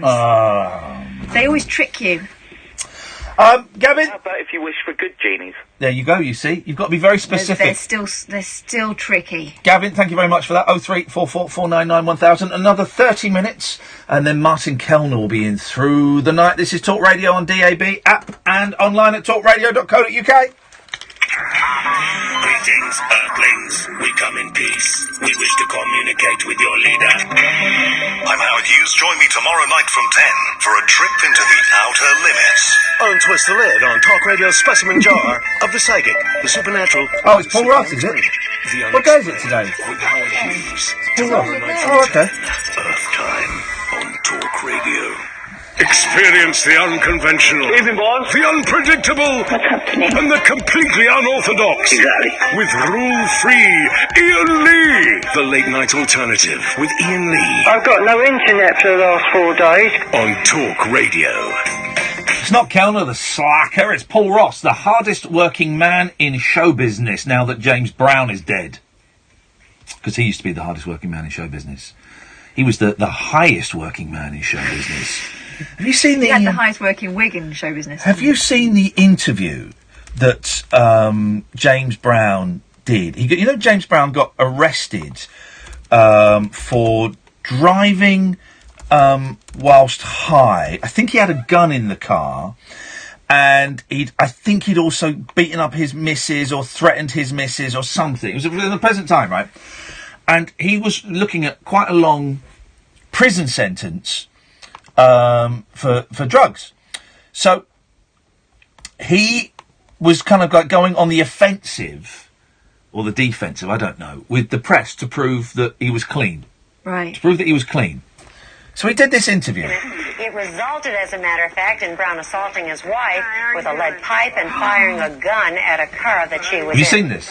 These are charges that Brown denies. He was released yesterday on $15,000 bond. He joins us from Atlanta to discuss the charges, and we welcome you, James Brown. How did all of this trouble begin? Living in America. There's nothing wrong. Nothing wrong at all. You're not in any difficulty, but you're out on bond. No, I'm not. Have all the charges been dropped? Yeah, I'm out on love. Well, are you out on love or out of love? Which is it? Out on love. Alone from night to night, you find me. Now, James, this isn't the first time you and your Isn't it? wife have had a problem. Are the two of you going to be able to work this out? Let's talk about some music. You want to talk about music, and you don't want to talk about what happened? No, it's all over. Well, let's talk about your tour. When are you leaving? We're leaving tomorrow. And where are you going? Rio de Janeiro and Sao Paulo, Brazil. Now, your fans will have read all about this, James. Aren't you concerned about that? No, Dankeschön. I'm concerned because there's nothing wrong. And what are you going to say to your fans when they ask you some questions about it? I'm going to say I feel good. Papa's got a brand new bag. It's a man's world. Well, that's the second time we've heard that in 2 days. That's very interesting. Now, don't leave us, James. You stay right there. I'm not gonna leave out we to do have to something. talk about. Well, tell us a little bit about what you're going to be Hello, doing Ted. on this tour. What'd you say? What are you going to be doing on this tour? I'm going to be Where are doing you- Papa's got a brand new bag, living in America. Sex machine, get up off of that thing. I feel good. Jam. Now, I understand Yeah. you have already... James, I have to ask you one serious question here. I understand you already have started divorce proceedings. Does that mean that you're now eligible? Yes, I'm eligible. I'm singing. I want to mingle. You want to mingle. Yeah. Now, the women love you when you get out there. Why do you think that is? What'd you say? The women love you when you get out there. Why is that, ladies? Well, I'm asking you. Huh? Because Why I do you look think good. that is? You I look smell good. good. I Yes. feel good. And you sing good. And make love good. Oh. Well, there we are. We don't have to ask anybody else. We got that from the source. There you are. Now, you're involved in publishing a gospel magazine. Tell us a little bit about that. The Second Coming. God, no. It's out of Augusta, Georgia, the Anchor. Joseph P. Young is the editor, and James Brown is one of the advisors. And we're doing a fantastic job. The Second Coming. It features, on this week, I think we have the Pope and, I believe the Williams brothers. Mm-hmm. And next week we're going to have Reverend Al Sharpton, I think, on the cover. Mm-hmm. And we'll be doing a lot of good things, and hopefully we'll get Brother Ted Turner on the cover. Ted, where you at? James, we want to thank you for being with us today. Wait and a giving minute, us I an just got opportunity. here. Oh, is there something more you want to say that we Yeah, haven't I want covered? to say a lot of things. Okay, I go love ahead. You. I love America. I love everybody. Well, I feel good. It sounds to me as though you're not troubled by any of this at all. This is a man's world. Thanks for reminding us of that. Every once in a while, we forget. Get up But off we've of that remembered again. James, good luck on your tour. Thanks for being with us. I guess we're going to hear lots more. Hasta luego. Give that woman a pay rise. She's incredible, isn't she? It's something. I lost my safety pin. Good. No, not good, Catherine, because this is important to my medical equipment. Good surgeon never loses instruments. Some interview, huh? There we go. There it is. I found it again. Oh gosh, we've got loads of phone calls. Let's go to Edward. Good evening, Edward. Hello. Hello, Edward. You're on the radio. How are you doing? You alright? I'm very well, thank you. Could you turn the radio off and take us off speakerphone, please? I can turn the radio off. I can't take you off speakerphone because my phone's charging at the minute, I'm afraid. Hello? Yep. Hi. Hi there. What do you want to talk about? I don't know, you called us. Oh, yeah, that's right. I'm worried. Thanks for calling. Let's go to Nigel. Good evening, Nigel. Oh, good evening, Ian. How was Oh, Nigel, what did you have for your tea? Stew and potatoes. Oh, you lucky thing. Actually, mince and potatoes. Beautiful. You don't get very much in those, those ones you buy from the supermarket. Findus? The Fray Bentos? The oven ones you put in the oven. Yep. You don't get a very big portion. Do you know the song... speaking of big portions, Nigel, do you know the song Africa by Toto? No, I don't think so. I might know it. Perhaps if I heard it, I might know it, but I've not recognised it. Okay, so I You want me to learn it then? I would love Yeah, I'll more... look it up on the internet. It'll be on the YouTube. It's called Africa. It's called Africa, and it's by a group called Toto. It's a really famous song. Easy enough, yeah. You'll probably know it when you hear it, but I'd love to hear you do a version of it. Was that Dolly Parton you were talking to? Sorry? Dolly Parton, was you talking to her just now? Oh no, I was playing an interview. It was an American newscaster speaking to James Brown. You was making out to be someone else, weren't you? No. It wasn't you? No. Oh. It was a video from YouTube. It was actual James Brown. James Brown. Oh, I thought it was you. No. Taking him off, but I've just come in to the story. Yeah. But talking about the second coming, that was a bit rude, wasn't it? Hey, wasn't it, eh? I can barely do a first one these days. Really? Sorry? Really? Okay. So... Are you serious? So, Nigel, what have you got for us tonight? I'm going to do a song that I'm going to put onto iTunes. Okay. Well, it may be on there already, because a friend of mine's doing it for me. Yeah. And he said he knows how to do it, so I've left it up to him. Yeah. A guy of 35, my friend in Maidstone. Yes. A male friend, for a change. Yes. Instead of a girlfriend. Okay. So, are you going to sing us the song now, or...? Doesn't matter if you have male and female, does it? Doesn't matter at all. It's very trendy these days. You need more, at the minute, the more friends you got, the better, really. Oh, well, yeah, I think so. But very quickly, I've got this lady friend of 50, lives quite near me, and she's coming over next week after work. And I've known her quite a long time. Yeah. Georgie, her name. Georgie's good name. Yeah, she's very nice, and she works as a cook in a pub. Yeah. That's right. This is called Nigel's I've got to restart it now, because I was talking so long. Oh. Should be right in a minute. Here we go. No You rush. have to wait a little while I've got to turn the machine off and put it back on again, and it'll be alright. Take about 2 minutes. Should we take another call while we're waiting? Can you get back to me? I can get, but you don't put the phone down. Stay there. Stay there. We'll come back to you. Good evening, Jonathan. How are you doing, Ian? You alright? Yeah, not a chance, mate. Let's go to Paul. Good evening, Paul. Good evening. Hello, Paul. Is Nigel still on the air? Nigels on. Do you want to speak to Nigel? I've got it going now. You're just talking about Africa by Toto. I've got it working now, Ian. Yeah, hang on a minute, Nigel. Paul's joined us. I've turned it. I put it on pause. Good idea. Go on, Paul. Okay, right. I need to be quite quiet, but I can pick my acoustic guitar up and come in my room with the patio door shut. Yes. And me and Nigel, if I play my guitar, I've tuned it in. Yes. We could do, if Nigel and I could make up on the spot and do it together. Yes. Well, not tonight. I want to do my song. Toto. Yeah, not tonight, because Nigel's wants to do his song. I want to learn that. Have a look it up and learn it properly, really. He doesn't know. Why don't you sing it for us, Paul, very quickly? Yeah. I can't sing it for you, but why don't we make it up on the spot? Nigel knows I'd rather not make it. I'd rather do it properly, really. Yeah. Properly. Yeah, thank you for that. Yeah, thank you for that. Jonathan, absolutely zero chance of you getting on this show, mate. Why? Because you're rude and you're a bully. But thanks for calling, man. No, but... Bye-bye. So, Nigel. Yeah, you think I'll be able to sing that Toto song, then? Oh, yeah. Nigel, let's hear your song now, please, sir. Okay. This is what's going on to Nigel's time. Nigel time.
is like Frank Sidebottom.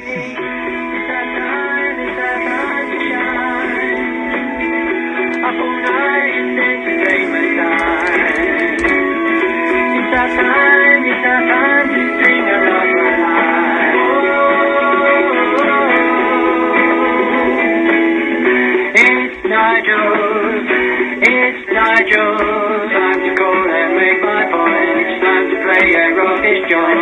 Life's exciting, I'm inviting you for another day. It's our time to shine. Up all night since time. It's our time to sing another line. It's Nigel's time. That's Someone's done a really good job, isn't it? That's a great song. I've just looked on iTunes and I can't see it. No, it's not on. It might not be on for a few days, but he's got to work on. He doesn't know how to put it on, my friend. At the moment. He's got to look it up. That's brilliant. That's like It's Frank. a great song, isn't it? It's like Frank Sidebottom crossed with the Beatles. It really is. It's great. Yeah. It's been out for a few years actually, but I never bothered to put it onto iTunes. Well- But even so, it doesn't matter. Did you write that? No. No, someone helped. No, someone wrote it for me that used to work with Kylie Minogue, a record producer, What? came to my house. Yeah. Do you know what? And It's they brilliant. recorded it on a laptop computer, then it Yeah. was finished in the studio. Well, Nigel, listen, we have to go because I've got to go to the ads. But you let us know when it's up on iTunes, and Yeah. we'll give it a big plug. Okay? Right, lovely. Thanks for letting me on the air. Thank you, Nigel. Thank you very much. See you later, Ian. Ta-ta. 0344 499 1000. Oh God, we've got Andre next, which means we're going to get what song? Oh, Get his lappy out. what song did we ask for? That's Entertainment by the Jam. Was that tonight or was that That's what yesterday? I wanted to do yesterday. Oh, God. I insisted on a Kylie one, didn't All right. This is Talk Radio. Across It's the our UK, time. It's our time. That's done a really nice sort of track for him. It was alright. Talk. That's a good little song. Radio. Give it some lip. It's Nigel. Find the perfect place to take a short break with the Times Guide to Britain's best summer pubs. From Cornwall to Cumbria, we've travelled the country to find our favourite pubs with cocktails, drafts on tap, sun-filled gardens, boutique bedrooms, and great food. It's our time. It's our time to show tonight. So what do you fancy for lunch? McDonald's? High five. Great taste of America's back. Hey! Stick that vibe up So in. then, Up Legend your has bumhole it, and there smoke are it. 2 beef burgers. Oh, yeah? Spicy sauce, crispy nachos, all with a hot and spicy butter. What do you say, amigo? Woo! Great You got a shot in from 2.5 feet. Go out for the kickin' Tex-Mex stack. Crispy nachos, pepper jack cheese, and a spicy smoky sauce. Around until 12th of June. It's our time. It's our time to Subject to shine. availability, participating restaurants only. Cast your mind back and think. Were you ever contacted out of the blue for a pension review? It's Nigel time. Or personal pension into a SIP, self-invested personal pension? Yes, I was. You could be due thousands if you were Yes, I missold.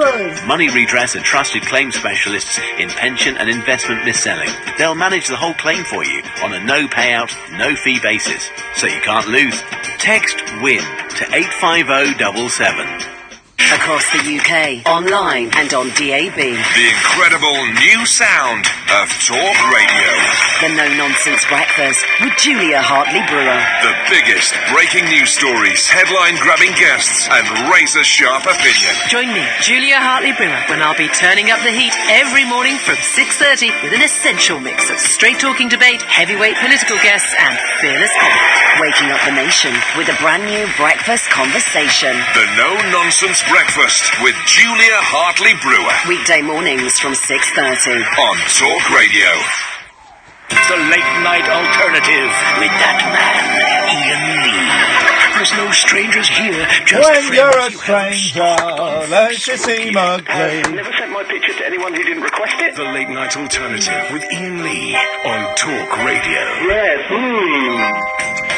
Kath and I are doing a show on Sunday night, Sunday afternoon, 6 till 8 it is, and it's in London. There are 4 tickets left. Ticketsource.co.uk/Iain-Lee. Same place to go if you want to get tickets for the Manchester show in July. And subscribe to my YouTube channel, because we will be streaming the show from about 7 till about 10 to 8 on Sunday night. Okay, fingers crossed. It's a punt, it's a gamble, and the venue have told me in the last 2 days they can't do what I want to do with the audio. So we've had to get I've emailed DJ Dan to see if he'll come down a bit earlier to see if he can do it. But subscribe to my YouTube channel, youtube.com/Iain Lee, IAINLEE, and you can watch the show live with me, Catherine, and Katie Puckrick. And if I can work it out, you'll be able to Skype in. If you've got video Skype, you can Skype in and be part of the show. I think as tomorrow is, I've been putting this off for a month, so tomorrow is now the day. I've got to look at all this stuff and see if I can get it to work or not. Lane keeps sending me links. Lane is the biggest offender in the links war. He's trying. He's really trying. Yeah, he is, isn't he? Constantly send me links. And do you know I say I don't click on links. Do you know why I say it? Because Lane keeps sending me links. That's why I say it. So I don't click on links, okay? Very, very rarely, and certainly none of yours, Lane. You see, when you say very, very rarely, that means you're playing hard to get. That just makes him want to do it all the more. And I know it's coming from a good place, Lane, and I know... YouTube. But I just can't be bothered. Honestly, I don't. But thank you. Good evening, Andre. Hi, I can't speak too much and I can't sing. Oh. Well, as you know, because I haven't got a lappy in this room. Okay. My lappy's in my lappy room. I'm in the room where all the action happens. The lappy room? The lappy room. You're in the toilet? No, the action don't happen. Well, it could happen but there. It does. Not tonight. Ian, you know Sunday? Yeah? Can I come? Yeah, if you buy a ticket, mate, of course you can. How much the tickets? I think they're £12. Yeah, how do I pay for it? You have to buy a ticket online. Yeah, can I, is it definitely on, is it? So I won't fail to disappoint. Can I turn up? No, actually, do you know what? No, Sunday is cancelled now. Oh, yeah, don't be like that. No, Sunday is definitely cancelled. I've just remembered. I'm doing my hair. I was going to drive the vehicle up there. Never mind. No? No, never mind. I've seen you for donkey's years. Yes. I can't even remember seeing you. No, I bet you can't even remember this morning. Well, what happened this morning? Exactly. Thank you, Andre. It writes itself, doesn't it? I've thrown that bit of paper away too early. Oh. Could you get it out of the bin for me, please? What, the paper that you threw at me? Now I've got to go and retrieve it, like the kid going and get the teacher's slipper in the Beano. He doesn't slipper them anymore, does he? I had to get Dennis's dad. I had to get the teacher's slipper and got walloped by a teacher who later turned out to be a paedophile. Yeah. It's a shame. He was a good teacher, but he was a violent sexual offender. So it's. Okay, we talked about pigeons. That pen, by the way, I got a glancing blow to the finger from that. Glancing blow to the finger. If I can't point tomorrow, I'm blaming you. You know I bruise like a peach. Kath and I are off to see Limmy tomorrow. Yes. Ian and Limmy have been threatening each other, so it's all going to be fun. I'm going to murder him. Here we go. Listen to this. This is a story to end. I'm talking about pigeons. It's been a pigeon-themed night tonight. The RSPCA are hunting a man seen biting the head off a pigeon in a video. Oh, no. The yob spits They're filthy.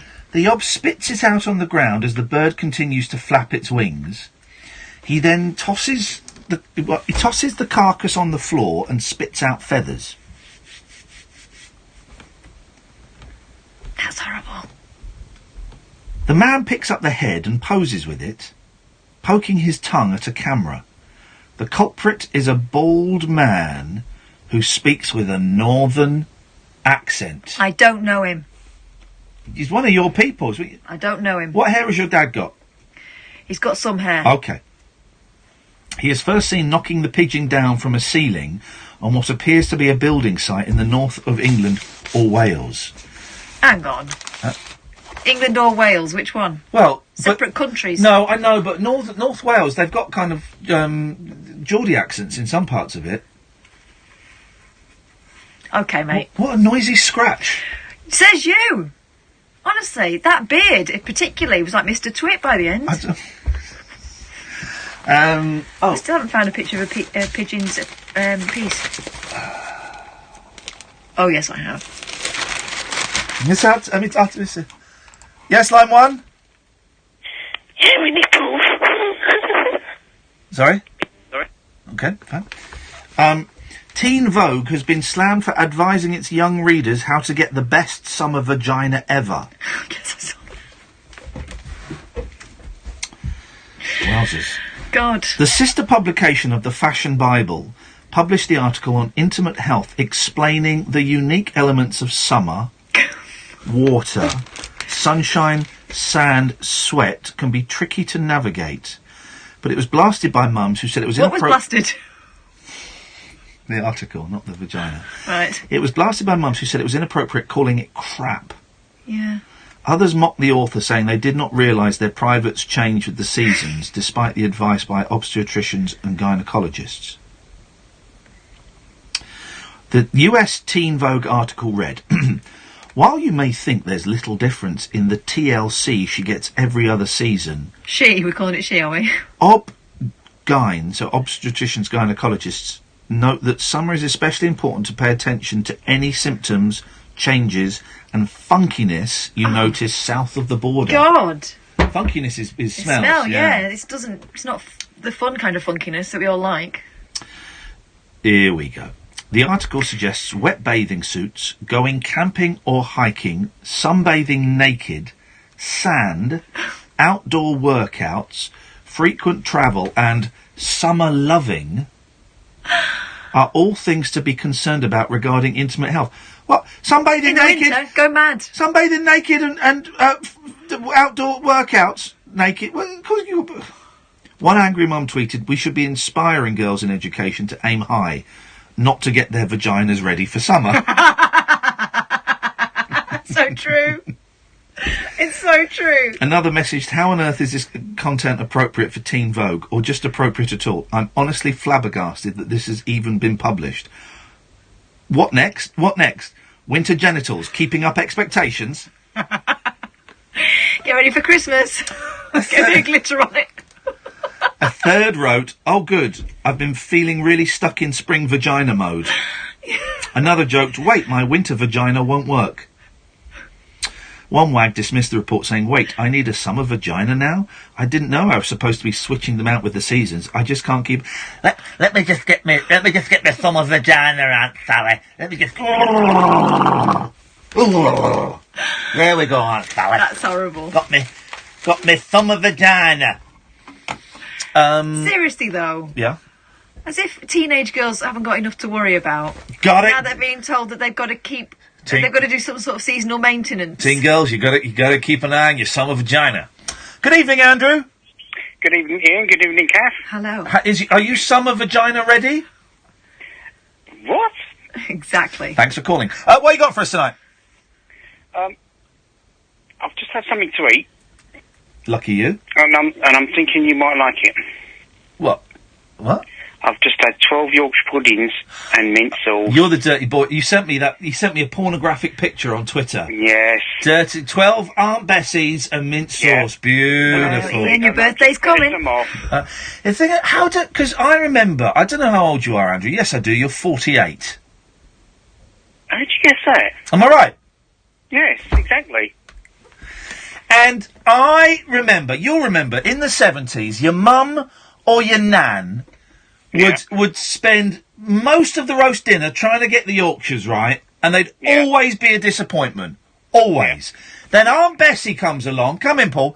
Aunt Bessie comes along. Perfect Yorkshires in 4 minutes. How is that even possible? She's a witch. She's a witch. I won't buy her roast potatoes because that is... Do you want to see his headphones, Paul? There you go. I won't buy the roast potatoes. That's a short lead. Be careful. Because, there you go.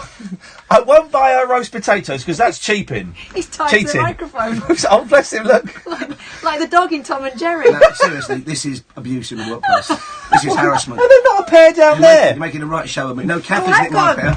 Oh, here. Oh, you see. Unbelievable. Nice. My show I was warming him up for you. Nice nut cut. They are nice and warm. Yeah, oh, cold. Andrew, I've got to let you go because Paul Ross is in and he gets very angry if any of my callers make his show... Hello, Andrew. How you doing, matey? Not bad. He's full of Yorkshire pudding. He's happy. He's had 12 Yorkshire puds. Although in America they're trying to market Yorkshires as a dessert, aren't they? With jam and cream. Well, and that's what they. fruit in it. That's what they are. No, but psychologically, I can't get my head around that. Oh, you need to broaden your horizons. There was a restaurant out when I was living Marlow way, and they would serve the whole Sunday roast inside a gigantic Yorkshire. No, I love that. No, swimming in gravy like a swimming pool, a Yorkshire swimming pool. I've seen that, and I'm a supporter of the We Want Plates campaign. I want my food. Oh, no, it was on a plate, Right. a giant Yorkshire, the circumference of the plate, all Yorkshire pudding. Yeah, well, of course it'd be soggy. Andrew, it wasn't on the plate long enough for me. Seriously. Paul, what's goodbye? I'll just cut him off. Sorry. Goodbye. I'm in for Martin Kellner. Yeah. Goodbye, Andrew. Mainly because I need the 400 quid to get my clutch repaired on the car, but also because I've got the usual old tosh, but a story I've been chasing for weeks. I'm hoping to cross live this week of weeks to North Korea for the first time. Shut that front door. Because I've heard, and I want to confirm this, I've seen video evidence, that in North Korea they stand on their seesaws, they have springy seesaws for adults, competitive leaping off a seesaw is a sport, as is competitive adult swinging, not dropping a rice slip, but like that lad in Ipswich a couple of weeks ago, I showed you the photograph of. Yeah. They get on the swings, competitive swinging, trying to leap off and somersault in the air. That's got to be an Olympic event of the future. I came very close. I've come very close a couple of times to go into North Korea. I'd love to go. Last year when I went to Morocco, I was looking at North Korea first, but you've got to book it. That's a bit of a U-turn. No, I know. Well, because it's expensive, but you've got to book it like so far in advance. You've got to go around with the security and stuff like that. You're not allowed off on your own. You get shown what you're going to get shown, but. I mean, with all respect to you, you're sometimes known for being forthright and speaking your mind. Which may not be a good idea were one to go north of South Korea. I would be very much doffing my cap, yes or no, sir. Thank you very much, sir. No nicking of the posters. I ain't going to mess around there. None of the 11 o'clock show stuff. Anything else you want to tell us about, or have you forgotten? I forgot also, because it's Martin Kelch, I don't normally know what they do. I got in slightly late. It's all a bit of an accident. I wasn't asked to yesterday afternoon to do it. Oh, God. So, it'll be fine, though. Andrew, call us back and get me through it. Yeah, well, we just turned someone away there, so whoever that was, you can call up and speak. If someone can phone up Paul Ross after 1 and let him know what he's supposed to do for the next... Well, I tell you, we are talking about more seriously. I was asked very kindly to open a new RSPCA shop out in Dedham in Buckinghamshire. So they took my big St Bernard along. Yeah. The woman there was telling me about this horrible practice people have now got of clipping dogs' ears to make them look more aggressive. Oh. So we've got somebody on from dogs that they call them devil dogs, which is revolting. So tail docking is now illegal, but now they're clipping ears on poor dogs. So we're talking about that on the programme to cheer everybody up. The tail docking thing is a weird... Well, we had a Cocker Spaniel and her tail was docked. It's a weird old thing. Yeah. How they got rid of that? Thank you, Paul. Enjoy it. Are you on tomorrow as well, just tonight? I thought the 12 nights on the bounce was just, even for me, it was too much. Pushing it. I mean, I need to care about the trouble, but not to that extent. Catherine, thank you very much. Thank you, Sam. We will be back on this show Monday at 10 o'clock, but don't forget you can watch us Sunday evening, sort of between 6 and 8ish, something like that, God willing. Until then, from us, ta-ta. Talk Radio. There we go. Talk Radio. Cool. Nice jolly show.